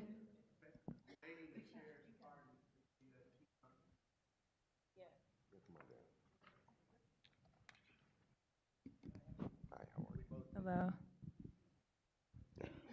Hold my hand up. Did you guys raise your hand when I swore the room in? Yeah, we did. Okay, you can begin. You may proceed. Just make sure you state your name, ward, and affiliation. What is that? Not me. Someone at my house. I'm sorry. My phone. Mailman's at my house. Sorry. My name is Stephen Hill, and I am here for American Federation of Teachers, St. Louis Local 420 AFL-CIO, and the nearly 2,000 people we represent. Good evening, everyone. I want to thank all the aldermen and women here today for your service. It is very much appreciated, so we very much thank you for that. Now, I have in my hand a survey that the local union had done to kind of iron out some of the things I'm going to talk about today. It's entitled Overarching Disparities, How Black and Poor Students Have a Tough Time. This study is an analysis of all 24 St. Louis County as well as St. Louis City public school districts that economically development tax abatements, especially tax increment financing or TIFs, have cost students in the city. It's cost more than $250 million in the years 2017 through 2022. All told, St. Louis area schools lost at least $260.7 million to tax abatements over this 6-year period of 2017 through 2022. On average, white students lose $179 per year, while black students lose more than 3 times that, about $610 per year. Tax increment financing, or TIF, is the costliest abatement program for both St. Louis public schools as well as schools countywide. We have copies of everything that we'll talk about. I'm Byron Clemens, Ward 8. I have the city fund uses oligarchs' money to privatize public schools. It details how John Arnold, who you may know of, he wanted to fly surveillance planes over St. Louis. From Enron, that's what he's famous for. He gave $100 million to the city fund. Another $100 million came from, what's his name? Oh yeah, Reed Hastings from Netflix.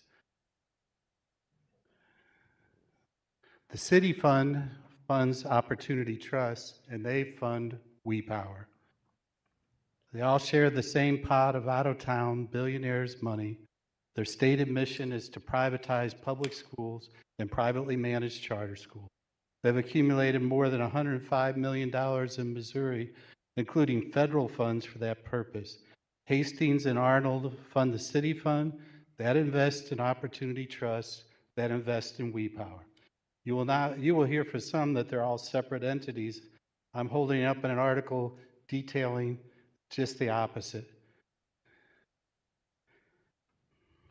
City fund invests in Opportunity Trust, and billionaires invest in the city fund. Here's another article in Variety. The title of it is Netflix CEO's Education Agenda Meets Abortion Politics in Missouri. It details all the campaign funds that go to anti-women's choice groups in Missouri, along with the city fund and WePower. That's your time. I'm almost done. I've got another article from the St. Louis Post-Dispatch about the indicted Missouri political consultant, a lobbyist still working for Parsons PAC. Eric Scroggins, CEO and founder of the Opportunity Trust, a not-for-profit funder of charter schools, said the organization would review the lobbying contract at the end of the year's legislative session. Mr. Barklage is one of 10 lobbyists for Opportunity Trust. Hey, we're not going to do that while speakers are talking. Welfare for billionaires. Hey, we're not going to do it back and forth, please. I want to make sure we keep decorum. We're not going to do it back and forth. Even if you disagree with who's on the mic, we're going to have to listen to them while they have it. Mr. Clemens, President Green does have a question for you. So we are here tonight to talk about childcare. Right? So the question I guess I have for you, I mean, I appreciate your presentation. Do you believe that there is a childcare crisis in this city? Absolutely. Okay. I also listened to what Mr. Hill said, and if we would pay back just a down payment on the $260 million taken from the St. Louis Public Schools for tax abatements, that could help because there is pre-K in the St. Louis Public Schools, free with certified teachers and a state-approved curriculum. We do understand that. Does the district currently do 0 to 3? Start at age 3. Okay, you start at age 3, so that those early years are not accounted for yet. I guess what I'm trying to get at here is sometimes I think that we get held back from being able to have the conversations that we need to have because there is a lot of distrust in our community, a lot of rightful distrust at times. And I also just want to make it clear that I think our goal here has to be to figure out how to solve this crisis that does exist, that people in our community continue to tell us we need you to do something about this, and look at this through a solutions-minded mindset. And I'll take ownership of the tax abatement thing. You know, I've been on the pulpit against it for a long time, and the board has decreased our use in those tax incentives tremendously in the last few years and are continuing to do that work and want to continue to work with you on that.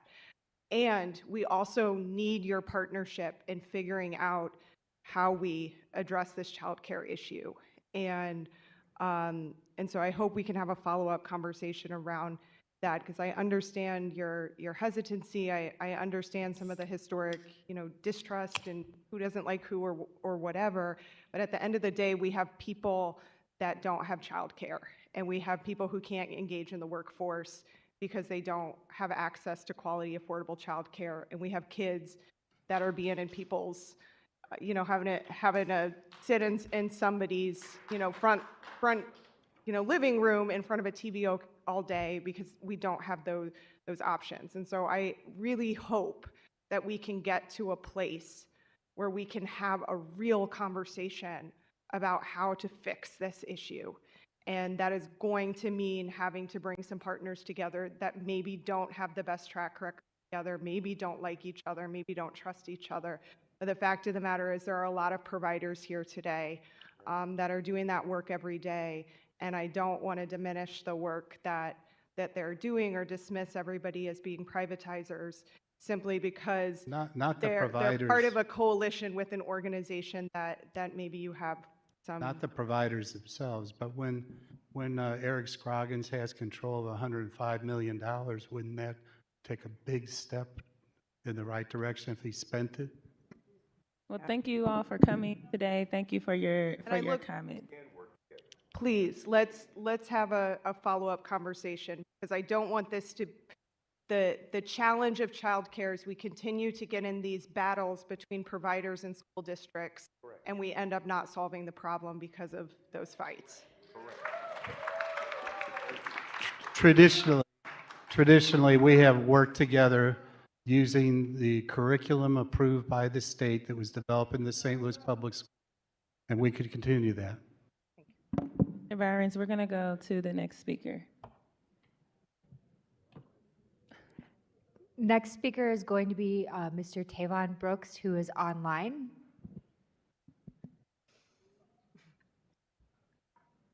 You do have to have your camera on to talk online.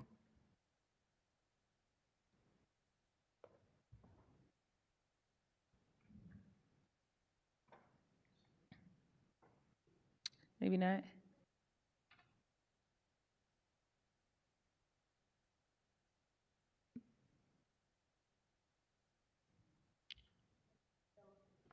The next in-person speaker is going to be Kevin Johnson. Kevin Johnson? Yeah.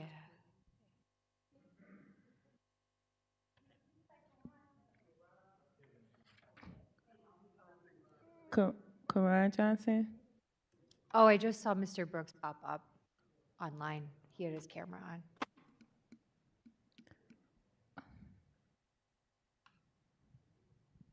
Mr. Brooks, are you able to cut your camera back on? He's in the participation room. It looked like he needed to be moved back over. Somehow he got back in the participation. The next in-person speaker while we work on that. Mr. Brooks, can you turn your camera on?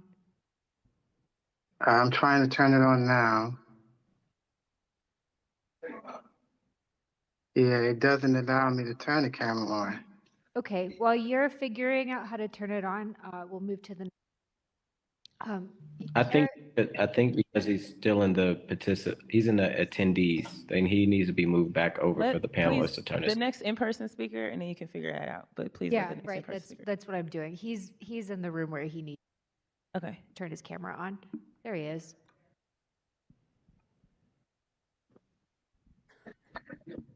Can you hear me? Yes, we can hear you. Do you promise that what you're about to say is the truth, the whole truth, and nothing but the truth? Absolutely, yes. Thank you, and please make sure to state your name and your ward in 3 minutes. My name is Tavon Brooks. I'm from Ward 7. And just get right into it. So what I would like to see, the homeowners in our city have invested a whole lot of time, effort, blood, sweat, and tears in this city. So what I would like to see is if we could consider, or if you all can consider, to assisting some of the homeowners. The homeowners have done a lot for the city, pay their taxes, and I think they earn the right to be able to receive some compensation, even assistance with giving to the city. Since they are the taxpayers and they helping pay all the bills with whatever goes on in this city, let's consider them, the homeowners, the ones who invested in this city. That's all I got to say. Thank you. Thank you.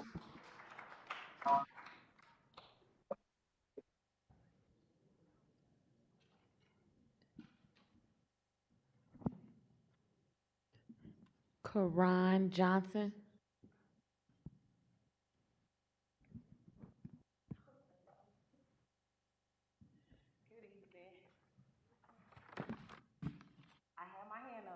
Okay. Good evening. Good evening. I'm Karan Johnson, the president of American Federation of Teachers for the state of Missouri, and my son is the youth alderman of Ward 10, dear Automatic Committee of the whole of the city of St. Louis. Our city's future depends on the strength and success of all the communities. Yet underserved Black and brown neighborhoods continue to face inequalities that hinder opportunities for our youth to grow. So to address these disparities, I have proposed an increased investment in community schools. So why this matters? Equitable opportunity. Yes, early childhood education is a proven foundation for lifelong success. Not only does this affect our students, but it affects our parents and our families also.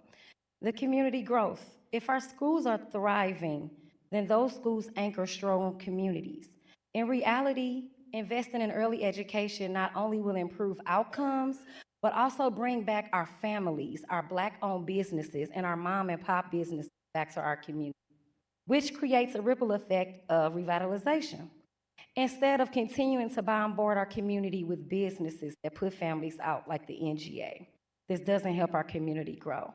This will help break the cycle of poverty. Quality education helps to close achievement gaps and increases graduation rates, as I've heard everyone say. Addressing cycles of poverty that disproportionately affect Black and brown families, it's time to stop. We have to stop taking away from our babies, our families, and our underserved community. Every dollar spent on early childhood education yields significant long-term economic benefits. I've heard people talk about crime. This will help reduce our crime rates. This will lower the reliance on many of our social services. Considering when we just got this new president-elect, this administration, he might try to take away our resources anyway. But this will help us to be a better prepared village. As I close, We have educators in our public school systems who always get the short end of the stick. Then we blame the teachers, we blame the support staff, we blame the Board of Education, we blame the superintendent, instead of holding the leaders who are in charge of the funding accountable. We can't hold our parents accountable for what they don't know or the resources they don't have access to. Please help us to thrive by investing into these public schools, St. Louis public schools, with a particular focus on early childhood education. St. Louis collaborates, and I heard some people say it, I don't think they really know, but St. Louis collaborates with small private owner operated childhood centers, and they provide help them with curriculum and professional development. So yes, they are working with babies that are under 3. Just not in the building. It's my turn, last sentence. We are at a place where our babies see books that look like them, leaders that look like them, places they can be. I urge you to please invest into the community schools of St. Louis Public Schools. Thanks. Thank you. Carl Walter.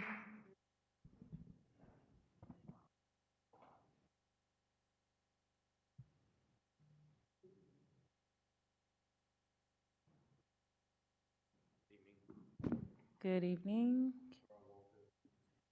It'll be green when it's on. Press it, the button. Carl Walter, Ward 7. I was in the room when you had a swear in. So I work for Service Employees International Union Local 1, which is a property service local. We have 45,000 members of the union throughout the Midwest, including 3,000 members in Missouri. According to Childcare Aware of America, Missouri working families can expect to pay between 40 and 60% of their income on center-based childcare. The annual cost of childcare for infants and children up to 4 years of age is $16,729, well over $1,000 per month. And in Missouri, where the minimum wage is only $12.30, it's impossible to afford childcare without some type of public program or assistance, which people that meet the criteria under DESE may in fact receive. But it's worth noting, and it's in Local One's interest to be here this evening, because it's working families and single parents with earnings between $40,000 and $50,000 annually that don't qualify for any assistance programs that are under the greatest financial pressure. And the cost of childcare for working class families in that category is so enormous that it literally becomes a hardship that jeopardizes their very existence. The windfall of money from the Rams settlement is a once-in-a-generation opportunity to jumpstart a child care program that is desperately needed for St. Louis working families. And SCI Local 1 applauds city leaders who see that supporting working families in this city requires a generational investment in their care and development. This type of generational investment in working families, in turn, is the solution we need to create truly inclusive growth in our local economy. So, wanted to thank you all. Thank you.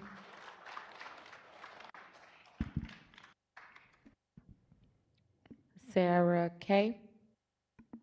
Sarah Kendi.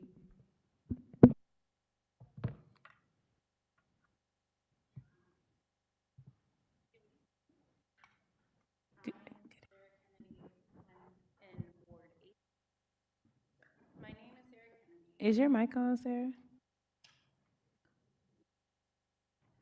There we go. Thank you. My name is Sarah Kennedy, and I am a childless adult in Ward 8 who supports investment in early childcare because I know it creates thriving communities. Early childcare is one of the few things that has the ability to affect 3 generations of a family, build a strong economy, and help communities thrive. Parents need childcare in order to make a living. Parents need childcare that they can trust to keep their children safe and nurtured. Childcare connects families to basic needs resources such as food, clothing, and diapers. These are all things that are needed for families to thrive. Childcare helps children develop social skills, receive access to screenings for behavioral issues, receive access to health care, such as vaccinations, dental cleanings, vision screenings, etc. All of this early support in life results in less school suspension, higher graduation rates, lower rates of incarceration, and higher rates of well-paying jobs in the future. These well-paying jobs in the future benefit these children's children in terms of stability and generational wealth. Early childcare benefits businesses by supplying businesses with reliable workers.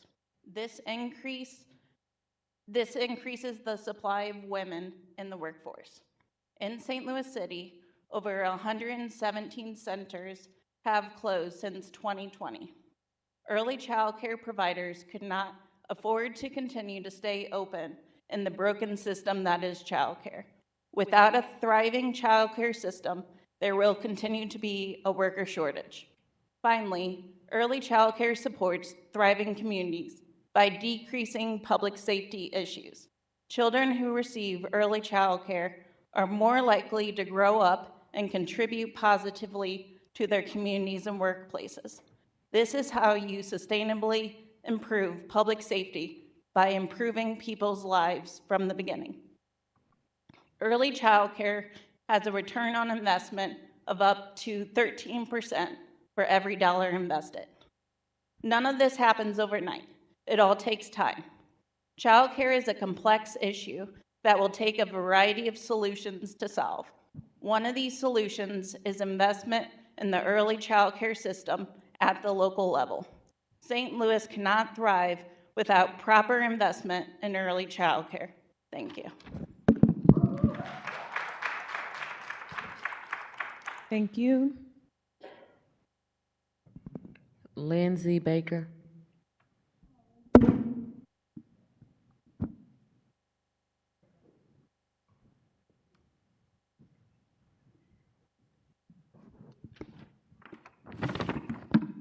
Thank you, Ms. Baker. You weren't here when we did the swearing in for the room. Do you promise to tell the whole truth, the whole truth, and nothing but the truth? Of course. Thank you. Just your name and ward. Thanks so much. I'm Lindsay Baker, and I just want to sincerely thank the Board of Aldermen for giving citizens a chance to be heard on a topic of childcare. And I work at Southside Early Childhood Center, and we have been around since 1886. We're the oldest childcare facility west of the Mississippi. And guess what? We're really patient. We are some of the most patient humans on the face of the earth. We are so patient that we finally got our own hearing, even though we were one of the top priorities. So right now, I want to thank all of my childcare provider families and community and leaders that are here right now, because we're going to keep being really patient, because that's what we do every day, is to support women and families. So I'm going to turn this over to the next person, because I know there's a lot of people who have a lot of really great things to say. So thanks so much. I know the ward the facility is in. Can you state that? Oh, I'm sorry. I live in Ward 6, and the facility is in Ward 7. Thank you. Thanks so much.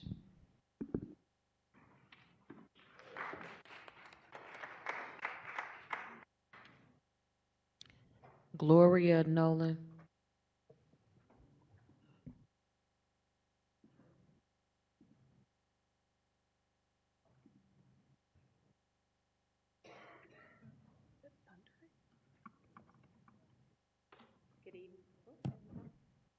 It should be green. You might have to press the button. There we go. Thank you.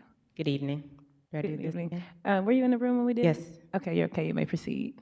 Just I'm make sure you Gloria. state your name and affiliation. Okay, and ward. Gloria Nolan, resident of Ward 11. I have 2 children that are school-aged. I am also a former employee of WePower. And so having worked there, I understand how this organization operates. I stand tonight in strong opposition to their funding request of $100 million of the RAM settlement funds. The presentation shared this evening came across very polished, very convincing. All of the stats, connections, and recommendations created a really feel-good moment for just about everyone in the room. However, the coalition gathered here are connected and working with a generous, private, self-interested funder who shared personally with me and through his actions that his organization, the Opportunity Trust, has a mission to burn down St. Louis public schools. Many of the supporters in this room tonight have benefited from his funding through job opportunities, stipends, gift cards, and even the funneling of grants directly to their organization. It is true, the city of St. Louis needs funding and support for early childhood education. But unfortunately, this group of organizations has not and will not deliver on these promises. As mentioned, I work there, and I know full well their ability to sell a dream. Allocating funds to these organizations will bypass St. Louis public schools because the district is treated as an adversary. The goal of burning down public education certainly should not be funded using public tax dollars. Please vote no. Thank you. And it is my hope that the fix is not already in. Thank you. Gloria, can I ask you one question? Sure. Do you think it's possible to reach a place where the district and childcare providers in our city can work together to bridge this service gap? Absolutely, but not led by an organization who has promised to burn down and bypass St. Louis public schools. Currently, these organizations are working and providing funding. I think the last time I was here was back in July, and there was information shared about who received some of the Prop R dollars. And so I worked on that campaign, and I was all over the city, knocking doors, telling my testimony, and raising awareness for public education. However, those dollars, there's no transparency with how the money is being spent. There's a list of who received the money, but there is no transparency. So if there's no transparency, there's not going to be any equity. With no transparency, there's not going to be support across the board where the money needs. Okay, so what you're looking for is, as we work to address this issue, to make sure that the system that we design or the intervention is transparent. That is transparent, and that we're not going to trust every single thing that is being said, but we have to operate out of common sense and with the knowledge that we have before us. And so we already have raised $2 million, and it's a small amount. It's not going to address this big issue. We know that. But the money has already been allocated, and there's no transparency. Why give $100 million to increase lack of transparency? That doesn't work. And people will be left out. And we want to make sure the 0 to 3s, they need that support. We know it, and we know that St. Louis Public Schools starts at 3, and then they're doing some work with those early child care providers in the centers where they can with the training and things like that. But we need the help, but we cannot have an organization at the helm that is saying, hey, you are our adversary and we are working to marginalize you even further. Okay, I appreciate that. I just, to reiterate what I said to Byron earlier, I just really hope that we can get to a place where we can solve. Absolutely, absolutely. But we can't just decide that, oh, we can't fight over it or whatever. It's worth the fight. Every bit of it. It's worth the fight to get to the right To solution. get to the right solution. I just want to keep us on solutions and not. Absolutely, absolutely. And that is what I'm pointing out here tonight. So Okay, I appreciate it. that's why I said everything that I said. Thank you. Okay, thank you.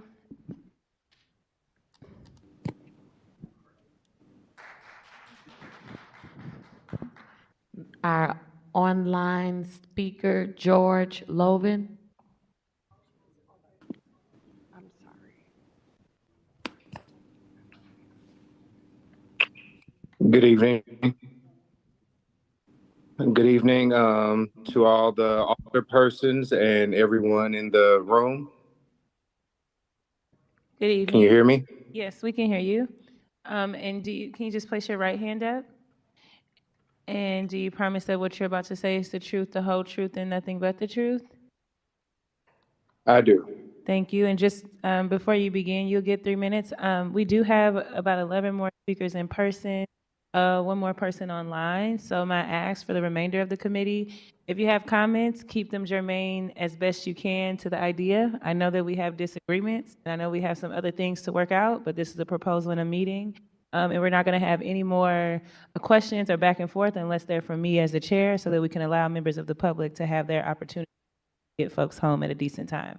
Thank you. You may proceed. Thank you. Okay.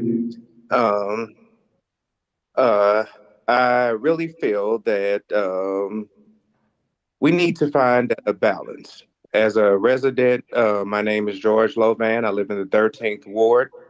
And as a resident of the 13th and the former 27th, I feel that we really need to find a balance. While early childhood education is especially important into the world we live in today, our communities are important. And in this area, it has been neglected for far too long. North City as a whole. The homeowners pay the taxes. We pay the rate increases for every utility company, MSD, Spire, Ameren. The streets are neglected, forestry, all of these things. And we hear promise after promise about how money is going to come to North St. Louis, especially this area. The residents see none of these things, especially in Walnut Park East. And now that we have the 13th, you're talking about Wells Goodfellow. And this must stop. If you want to stop the population decline, you have to build this community up. It must take place. And with that, the education, as I said, is important. Starting with the children from 0 to 3, 0 to 5, that can take place. But why not make this area an opportunity zone? And why not give the residents a quality place to live with businesses, with nice places, and put back into this area the funds that the residents have been paying out for far too long. After we pay these rate increases, the first thing we hear on the media, oh, we're going to begin in this part of South City. We're going to begin in this part of downtown while everything continues to fall apart over here.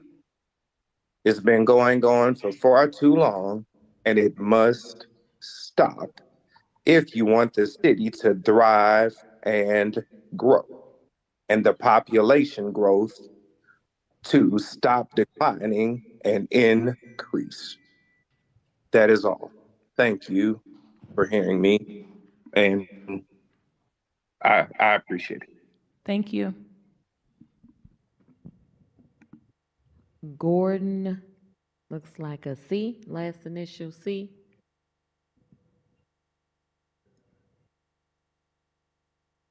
Gordon, C. Okay, thank you.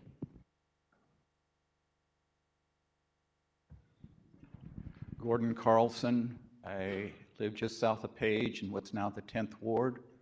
And I've lived in my neighborhood for 45 years. And I know that early child care is extremely important, but I'm very concerned that all the discussion on the water mains replacement is ignoring the fact that most of my neighbors still have lead pipes feeding water into their houses.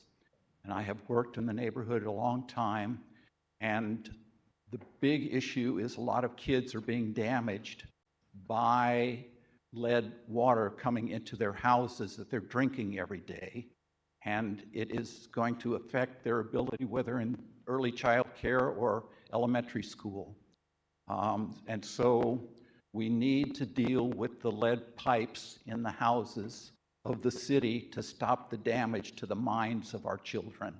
That is the most important issue, so that they can learn in school.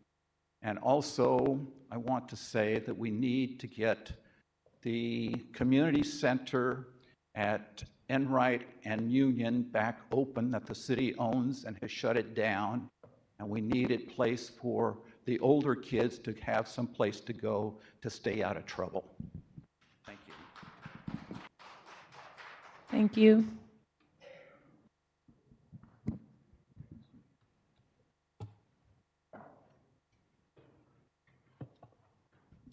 Mary Crockett Smith.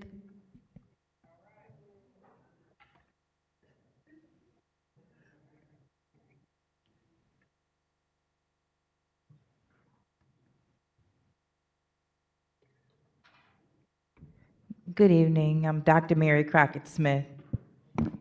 Good evening. Were you in the room when everybody got sworn in? Ma'am. Okay, just state your ward and you may proceed. My business is in the 13th Ward. Okay. Before I get started, I just want to note that I am a certified teacher in the city of, I'm a certified teacher in the state of Missouri, and I taught for 13 years, and I stopped teaching math after 13 years and invested into early education because my concern was that my students were not academically prepared. So I took my retirement and began early education 20 plus years ago. And that's what I will do until I leave this earth. Education is the key. St. Louis City, we cannot afford to continue at the rate we're doing these things. Quality child care is what we need, 0 to 5. We need to understand that when children work together and when they learn how to handle conflicts and not want to destroy one another, that makes the difference in our city. We cannot afford to continue at the rate we're on. When we teach children how to care for each other as humans, to focus on building empathy and to agree to disagree, and that my space is my personal space and you cannot hurt me, we cannot afford to continue not to do for children as we need to. We must be willing to build behaviors that really understand that we can agree to disagree, that we're more powerful together, and that when we stand united, we can make a difference in our community. It is so vital that we understand we can't continue to fight between elementary education and early education. We're united. You only get what we send you. And since I'm educated in both sectors, we've got to work together. I was educated at St. Louis University, and I am just so concerned about what happens in the city as a student, as a teacher, and as a taxpayer in a ward that I do not live in. we must work together. Thank you.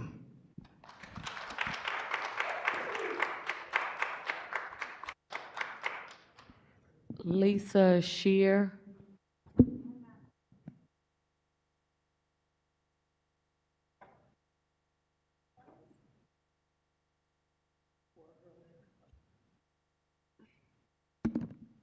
Thank you, Ms. Ford. Just state what ward you're in and you may proceed. I don't believe it is. Do you see a green light? There we go. Thank you. Hi, I'm speaking from the Baden neighborhood, Ward 12. Good evening, my name is Lisa Shear. I've been a child care educator for over 30 years. I know I don't look like it, but the child care center that I opened is in the Baden neighborhood, and we just celebrated 25 years. Today I stand here before you sworn in to tell the truth, and the truth is this. Prop R has made a real difference in my childcare business and in the lives of many others here today. The truth is that through Prop R, we've had a therapist who works one-on-one with the children in our school, helping them develop the social emotional skills they need to be successful. The truth is, IFF and Joyful Spaces through a grant, helped my center install a much-needed new fence, making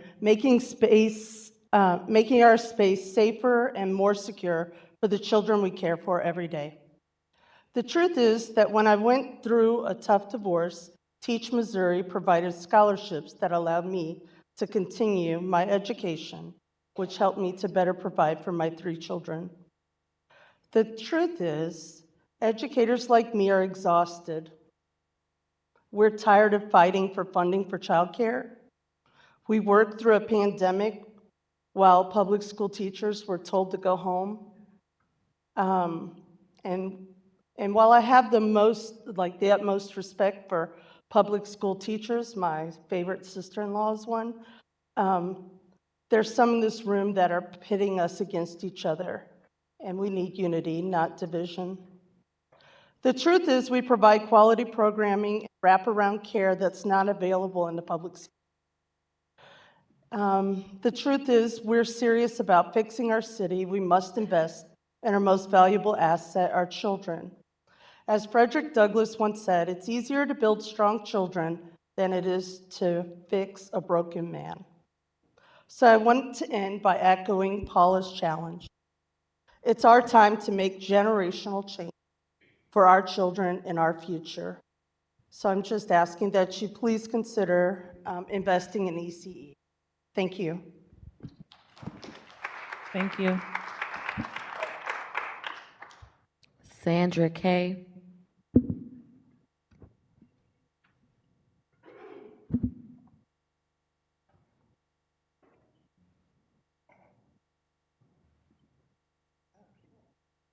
Good evening. Good evening. It should be green when you have it on. Good evening. My name is Sandra Keeley, and I am the executive director of 3 daughters and 1,000 sons. I currently live in the county, but the bulk of my activity is focused on the 22nd Circuit Judicial Court. Our tagline is Blood Ties Bind and Community Ties Too. I received a grant from Ford through Ferguson to expunge 1,000 criminal records. We have had a town hall, April of this year, National Second Chance, demystifying the expungement process. And we also had a clinic in June. We intend to do bi-monthly clinics next year in the year 2025. I've written a book called From Stigma to Success, Workshops for Expungement and Community Reintegration. You may be aware or not that 1 in every 3rd American adult has a criminal record. In Missouri alone, we have more than 500,000 Missourians that are eligible for nonviolent and non-sexual offenses.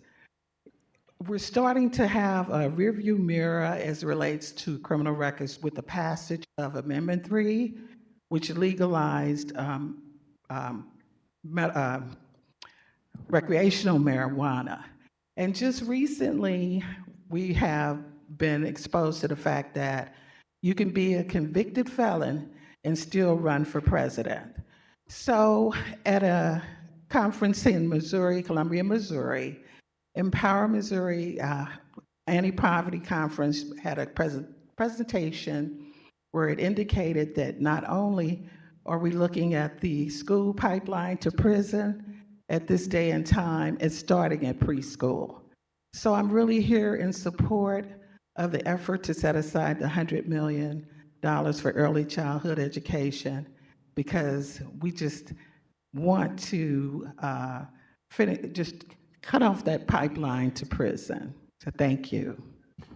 Thank you. While we go to the next speaker, I do hope you are aware that there's a town hall this Saturday, a criminal justice town hall that State Representative Kimberly Ann Collins is covering. I think you would be really interested in it. Okay, excellent. Okay. The next speaker is Anna last initial P. Next speaker. Justin Eidelberg.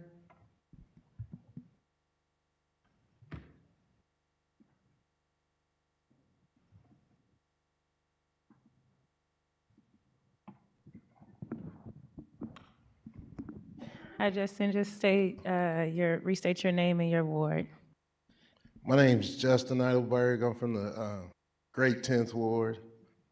I want to talk to you all about this $100 million. In the words of DJ Khaled, the babies need it, right? During COVID and out of COVID, my organization, we did 5,000 surveys of the residents that make up 4 of the, I think it's 8 neighborhoods that make up the 10th Ward. And one of the things that the young mothers, mature adults talked about was the limitedness of access to quality education, right? We live in a place where we have no schools, none. We live in a straight educational desert, right? The closest public school that we have access to, children read at 0.003%. Can read on 3rd grade reading level, right? This ain't me, this is Decifacts, right? Looking at how can we get the children to be like everybody else that's in this room, to be like you all, and to even make it hit home even more harder. The majority of the early childhood centers are run by women. We talk about bridging a wealth gap, educational gap. How and what will this $100 million do that for these nice women and their staff to not just do professional development and increase the services they'll be able to offer to the children, but think about it. We have all these economic development plans out here, and how will these children today be able to do work at a Cortex or AB? How can they do that if they don't have the proper foundation? And we have, I'm not a mathematician, but if we put this into a $100 million endowment fund, what's the interest on that? We talk about things being sustainable, right? I'm sure these great people here, I'm sorry, my brain is slipping. The early childhood initiative that we're talking about here, right, have figured that out. And I just want y'all to consider this. If you can't do it for the great salaries of some of these great early childhood providers, what about the babies?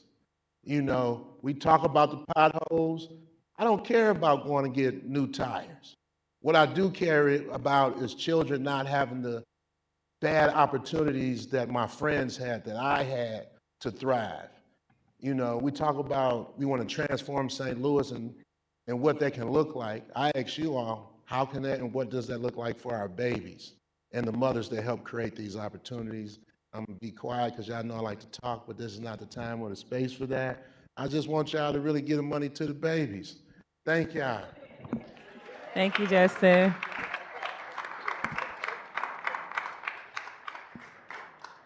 Next speaker is Susie Stocky.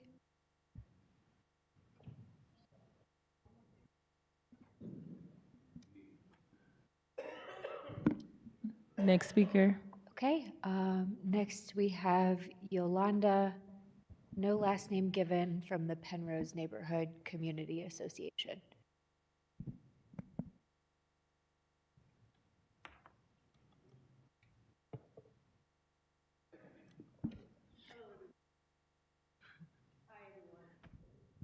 Hello?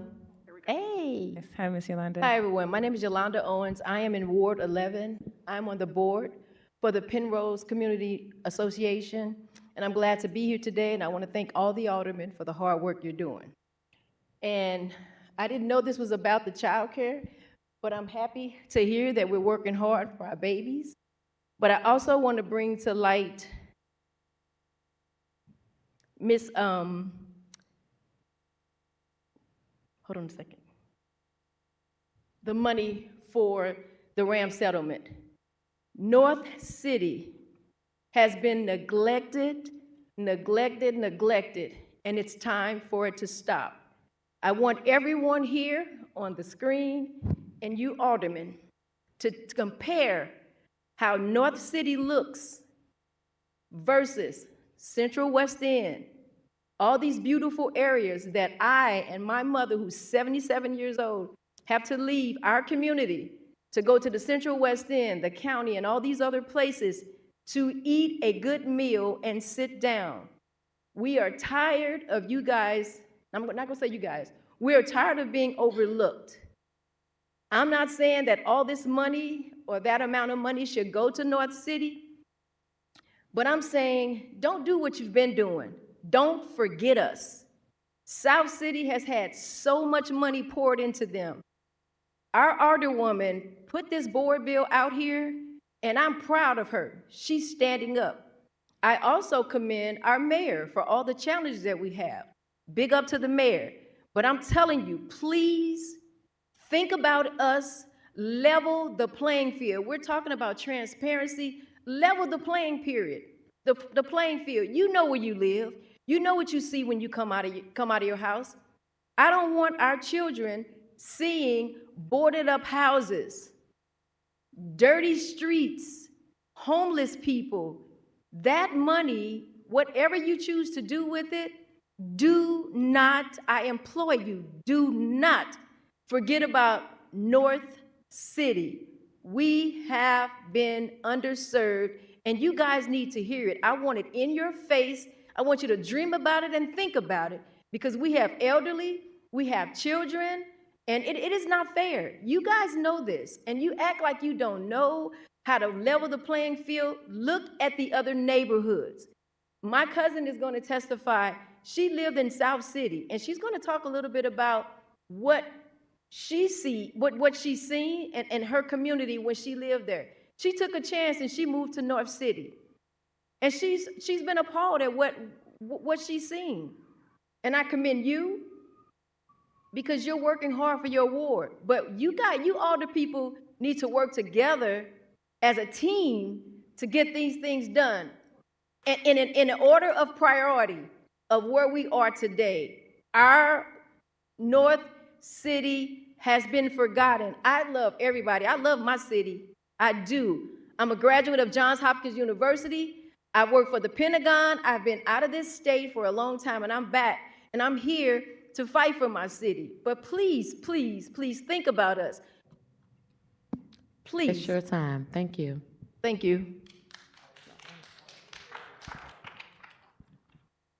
Hi, my name is Tabitha Hunt. I'm currently a resident of Ward 11. I come from the Compton Heights ward. I don't know what ward that is. I purchased my first home in '98. I lived in South City from '98 to 2018. Now I'm in Ward 11. There's a tremendous difference. When I lived in South City, whatever we asked for, we got. No hesitation. I mean, I first moved there in '98. I did the 50-50 for my sidewalk. I got it in less than 60 days. I'm over here in North City. I can't get no assistance with my home. I bought a home through the tax program. They tell me it was funding. There is no funding. I can't get anything. My homeowner's insurance is triple the amount when I stayed in South City. We had schools in South City. There's no schools, public schools in North City. I'm driving right now for the Board of Education, for the SLPS. I pick up kids from downtown to take to Sodan. You pass Central, McKinley, all of those schools. I shouldn't have to go downtown to pick up a child to take them out of their school district. I'm riding in North St. Louis. I pick up grade schools. There's no grade schools in North St. Louis. In the Penrose district, I take them all the way to Hampton. There's no way they should be leaving North City to go to Chippewa and Hampton. There is no great schools over there. We got Scullins that's tore up. I passed Yateman. All of those schools are boarded up and they're for sale and they're derelict. I mean, there is no funding in the Penrose, O'Fallon neighborhoods, and I've seen it since I've been there, and I'm just comparing the difference. I lived in South City. I was born and raised in the Central West End, right there around the corner from WashU. I know the difference. I see the difference. So we ask for help in Penrose. Thank you. Rochelle B.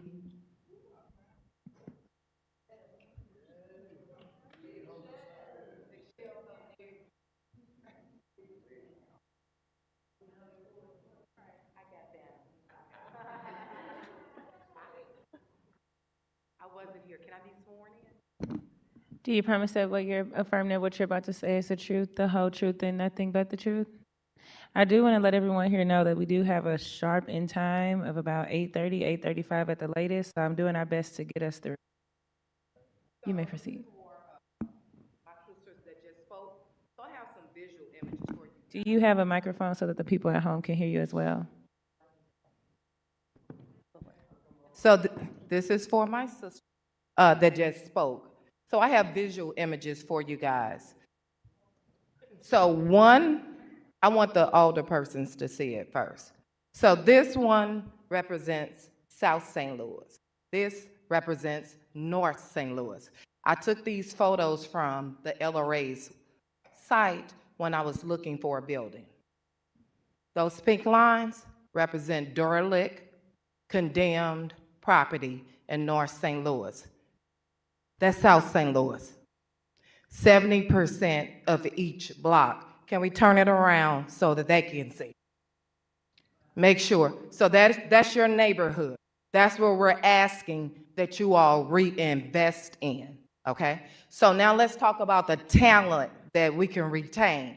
I'm Rochelle B., Director of Beginning Futures Learning Center, and I'm in Ward 13, and I live in Ward 9. So one thing that this will help me do is retain talent, okay? Because who wants to come work in a neighborhood when you have all of these disparities? So we're fighting to just get talent. I didn't want to discuss anything else that anyone else has discussed, so I continue to cross out my line.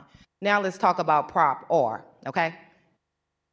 I'm Prop R. I work Prop R, I door knocked, and I received funding from MHB. My program supports 20 other programs in North St. Louis. That means we support 40 educators and over 120 students. We make sure that they have, that they get coaching to deliver quality education to their students so that they're ready by 5. We're able to provide an in-house therapist to them and additional support that they need. So if you all have not experienced anyone that benefited from the MHB program through Repower, I am one of those programs, and we extend it out.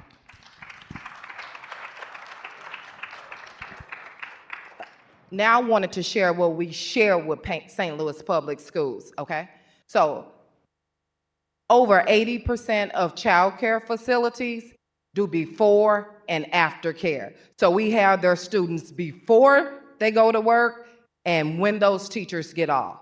We are open evenings, weekends, holidays. We take those students when they're suspended, when they're sick and can't go to school. and when schools are closed. So when we make sure, when we're trying to talk about what combines public schools and childcare, that we remember, that we all remember that we support them with having their students during those times. So it's not like you go to childcare or public schools. It's a combination and it crosses over for both. Thank you. Thank you.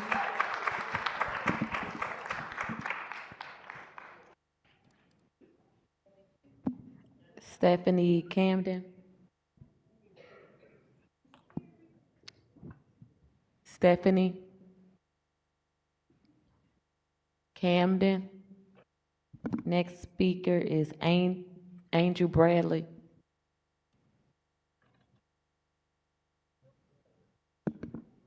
Next speaker. Tina Mosley.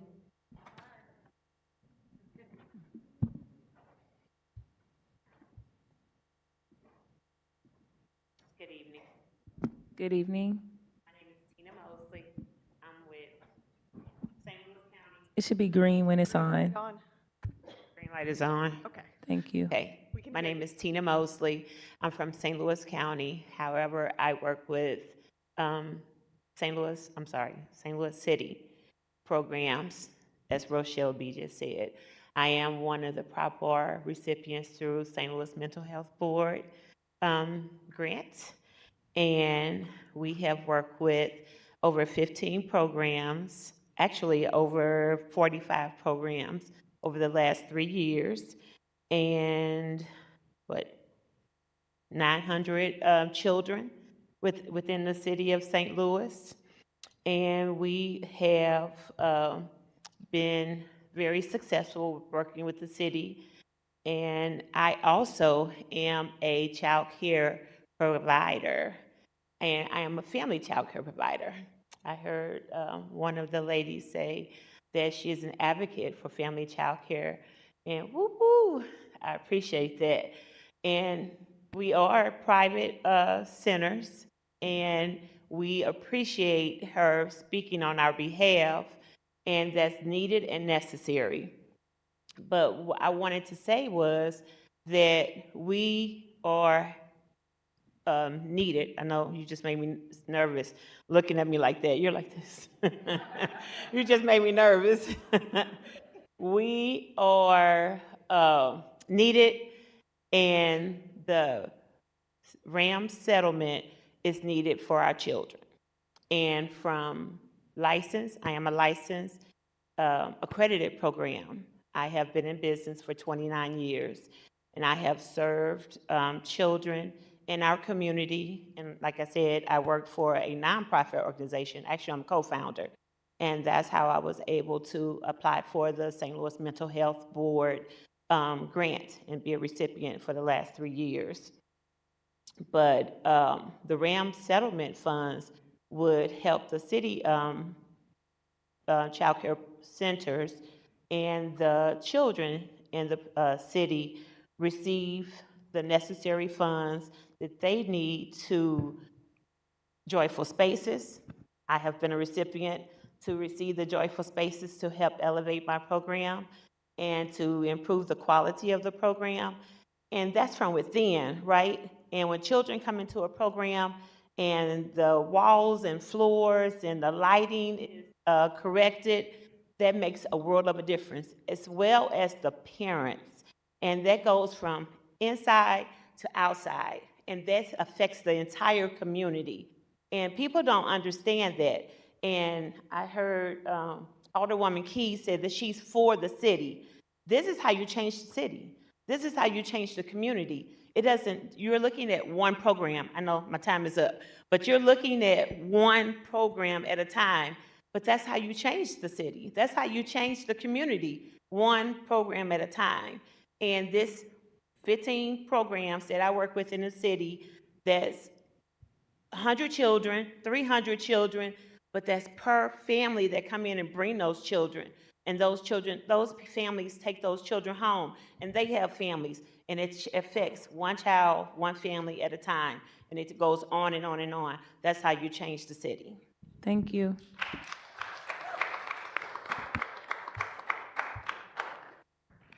And the last speaker is Christy H.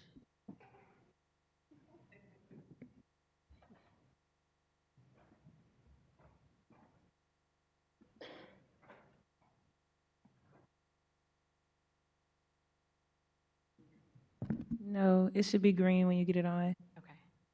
Good evening. There you go.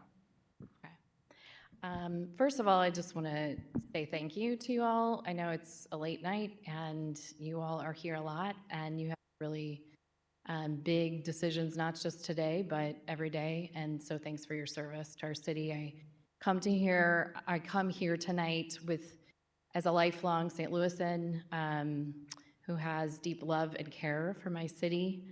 I am testifying in support of spending the RAM settlement funds on early childhood education. I also recognize you have a lot of really important things that you're weighing, and there are many big needs in our city. I am a resident of Ward 6 and have been for 20 years, and I'm the executive director of City Garden Montessori School, which is in Sonia's ward. Ward 7. City Garden started in 1995 in an old tavern on South Newstead with 4 students, and it was created by neighborhood residents, community members who saw a need for early childhood education in the neighborhood there. And it ran in the tavern for a while and then a little one-room house for many years, and parents and teachers got together to expand the preschool and also expand to serve students through 8th grade. We now serve 100 preschool students and are one of the most racially and economically diverse early childhood programs in the city. And I just want to emphasize, like many people tonight have been saying, that our youngest children really are our most important humans in our city. And one of the things that I love about Montessori is that it talks about early childhood as the time when children really have what she called an absorbent mind. It's when children are literally ready to learn and formative. And so so early childhood is really important for many reasons. It's a workforce issue. It's an issue to support families holistically. But also, Maria Montessori talked about how, humans are born as babies as full humans. And so we really have to invest everything we can in our youngest citizens so that they can be the future of the city. So I also just want to say that I really, really hope that we can truly center our children and what's best for our city, and resist sort of the divisions in politics and really move towards collaboration. I've been part of a group of leaders, education leaders in St. Louis, who 6 years ago started the St. Louis School Leaders Collaborative. It was leaders from St. Louis Public Schools and many of us who are charter leaders in the city. I will wrap up in just a second. And have been meeting regularly since 2019. And there are many of us who are deeply committed to coming together in collaboration and partnership in support of our children and families and our city as a whole. So I just want to let you know that, and please call on us to be supportive. Thank you.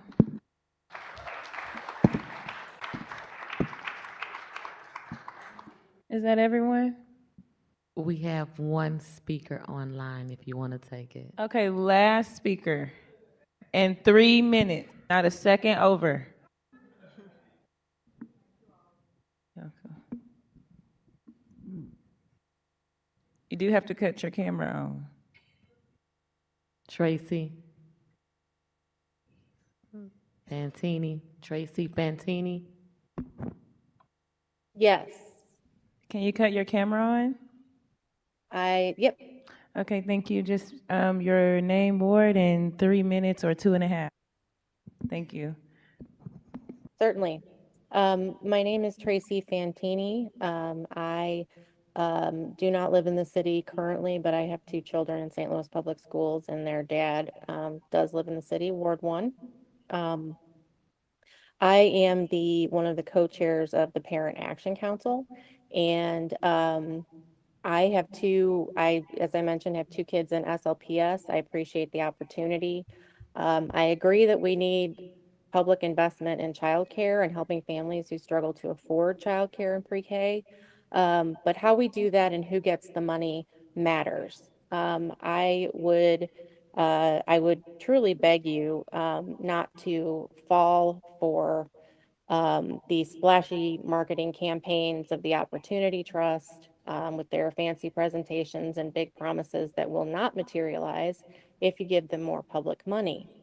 They have already shown that the public does not benefit from the funds they have already received. And in fact, most of that money ends up in private hands that reach into deep pockets, their own deep pockets, and they aim to make them deeper.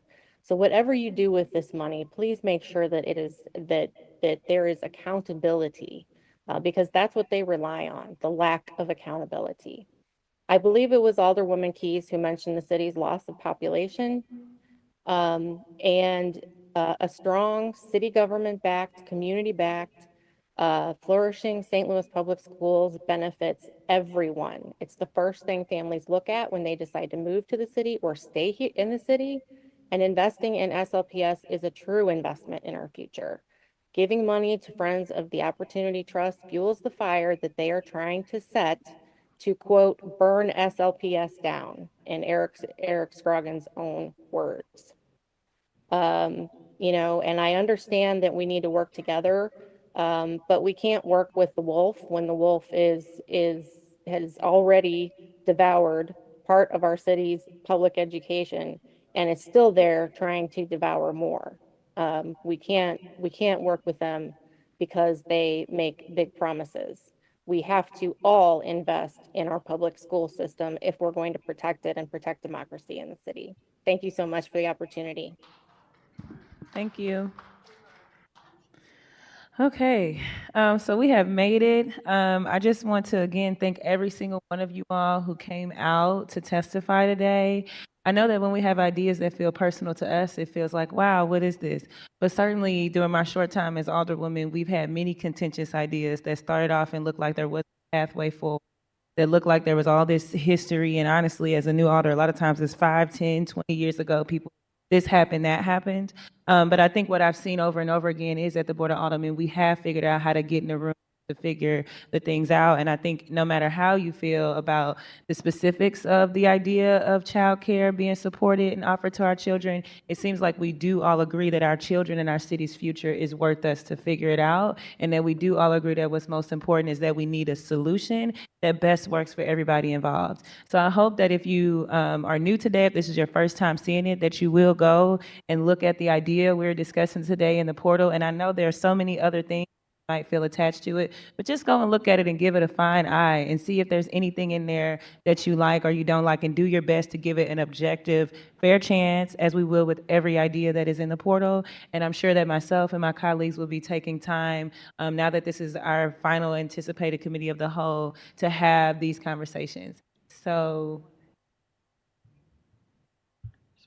okay, President Green has some final remarks and then we will close us out. Apologies. Thank you, Alderwoman Saunier. I just, first off, want to really thank the public for keeping with us through all of these hearings. You know, over the last year, we have talked about water infrastructure, revolving loan fund, infrastructure investment in our city, downtown redevelopment, childcare, community schools. We have heard the gamut from the community and what has been probably the most robust community engagement program that city government has ever done. We've had over 16,000 people participate in the online portal with ideas. We've had countless others turn paper surveys, and we've had hundreds of people show up to these hearings to tell us what you think. And I want to just give a little bit of a tidbit of where we go from here, this being the last committee of the whole hearing where we are hearing ideas. Well, there has been one board bill that was introduced this past week, 131. We are anticipating in the next few weeks that there will be another board bill that is introduced with the support of both myself and the mayor. It is our belief that we do not need to pit groups or causes or needs against each other. This cannot be a north side versus downtown versus childcare providers versus infrastructure conversation. It has to be an and. To have a resilient community, we have to do it all. And what your feedback has done for us is help us to figure out all of these intersections, how we can design something that really does do it all and does fix all of these really pressing needs. And so as we go forward, I want us to be thinking about, as we proceed, as an and, not an or, that we don't have to be against each other. We don't have to have school districts versus providers or the north side versus downtown. We have the ability to rise together as a city. And so look for that direction in the coming weeks. As Director Garmendia said, Board Bill 131 will be live in the portal for public feedback starting this evening. And then when the other board bill is filed in a couple of weeks, that will then be put in the portal to allow for public feedback as well. And we will continue to keep folks apprised through the portal about when committee hearings are happening and when you can come and testify on those two bills, or if a hybrid bill is formed or whatever, so that there is a continuation of this process. So I just want to be clear that while we are moving out of this phase, we are moving into another phase where we will be debating and looking at more tangible legislation to see if we have gotten the feedback that you have given us correct. And if we haven't, we want to hear that feedback so we can continue to revise it. So when we get a final product, it is something that the community stands with. It's what's been reflected through the community engagement. And it does represent a broad spectrum of needs in our community. So look out for that in the coming weeks. And thank you so much for your continued engagement. Alderman Shane, are you still online? Do you have a final comment? Sorry, Alderman Cone. I'm sorry.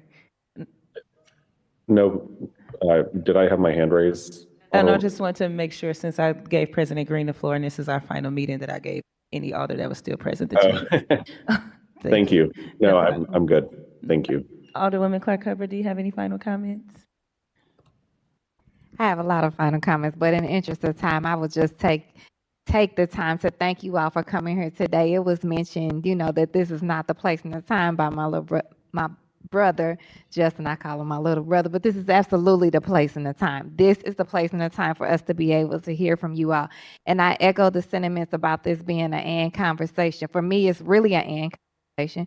As a mother of 5 and a grandmother now, as a mother, a proud St. Louis public school parent, but a daycare recipient here in the city of St. Louis, early childhood education continues to be a platform of mine that I stand on, but I stand on it in facts, and I stand on it not through somebody's feelings about anything, but making sure that it's equitable and that the opportunities are available for all of us across the city. My heart goes out to the sisters that spoke from their neighborhood today. I don't want them to feel like they're not going to be heard because we're listening to this today, or that there is no hope for them because we're talking about early childhood education today. Because if you follow the work that this board is doing, follow the votes, follow the committee hearings, and the way that people show up for their communities down here, we all have exhibited that it's about everything that we need to get done for the city of St. Louis, and that it all plays a part, a collective part.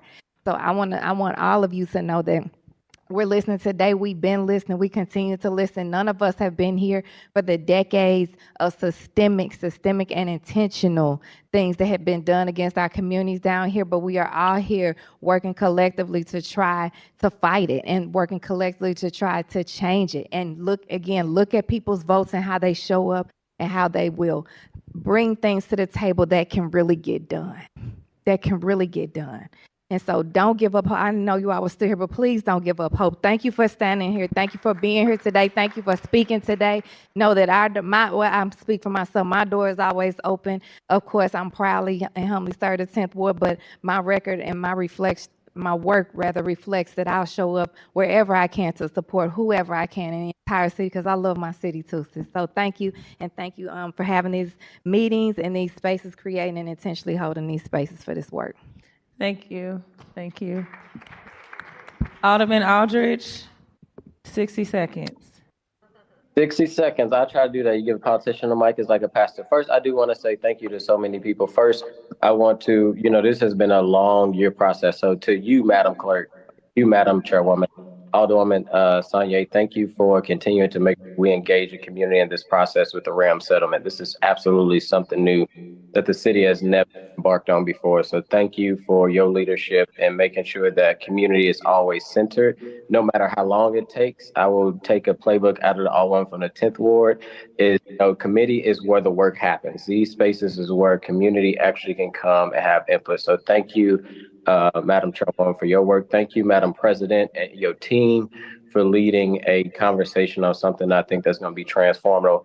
And more importantly, I want to thank the community for continuing to show up and show out and to make our voice be heard. Today was another hearing that we've been having for a very long time about a certain issue. And, I think this Board of Aldermen, I want to be very clear. We have not made any decision. I think the record is always very important. This Board of Aldermen has not spent a dollar, not a cent or anything when it comes to Rams. We have not made a decision on how we move forward with the Rams money. And we want to be very from hearing from the community. We want to make sure we not only invest in North St. Louis, South St. Louis, and in Central St. Louis. So only way that we're going to be able to be effective at this Board of Aldermen when it comes to the Rams Fund is hearing from you all. So I just want to say thank you for everyone that came out today. Your testimony is extremely important. It is going to be able for this Board of Aldermen to understand how we are able to move forward with how we spend these Rams funds. And I think like the Alderwoman of the 10th just said, check the record. And if you check the record, we have been very intentional making sure that we hear from the public, no matter what the input is, no matter what the viewpoint is. We want to hear from the public before this new Board of Aldermen makes any decision. So I just want to thank community members for being here, going on, 8:45, and continuing to engage in this process, and just looking forward to work on my colleagues to actually get a bill forward across the finish line that is intersected in the community and making sure that community voices is heard. So again, thank you all for being here, and thank you for engaging in the process throughout the last year. Motion to adjourn. All in favor? Any opposed? Motion carries.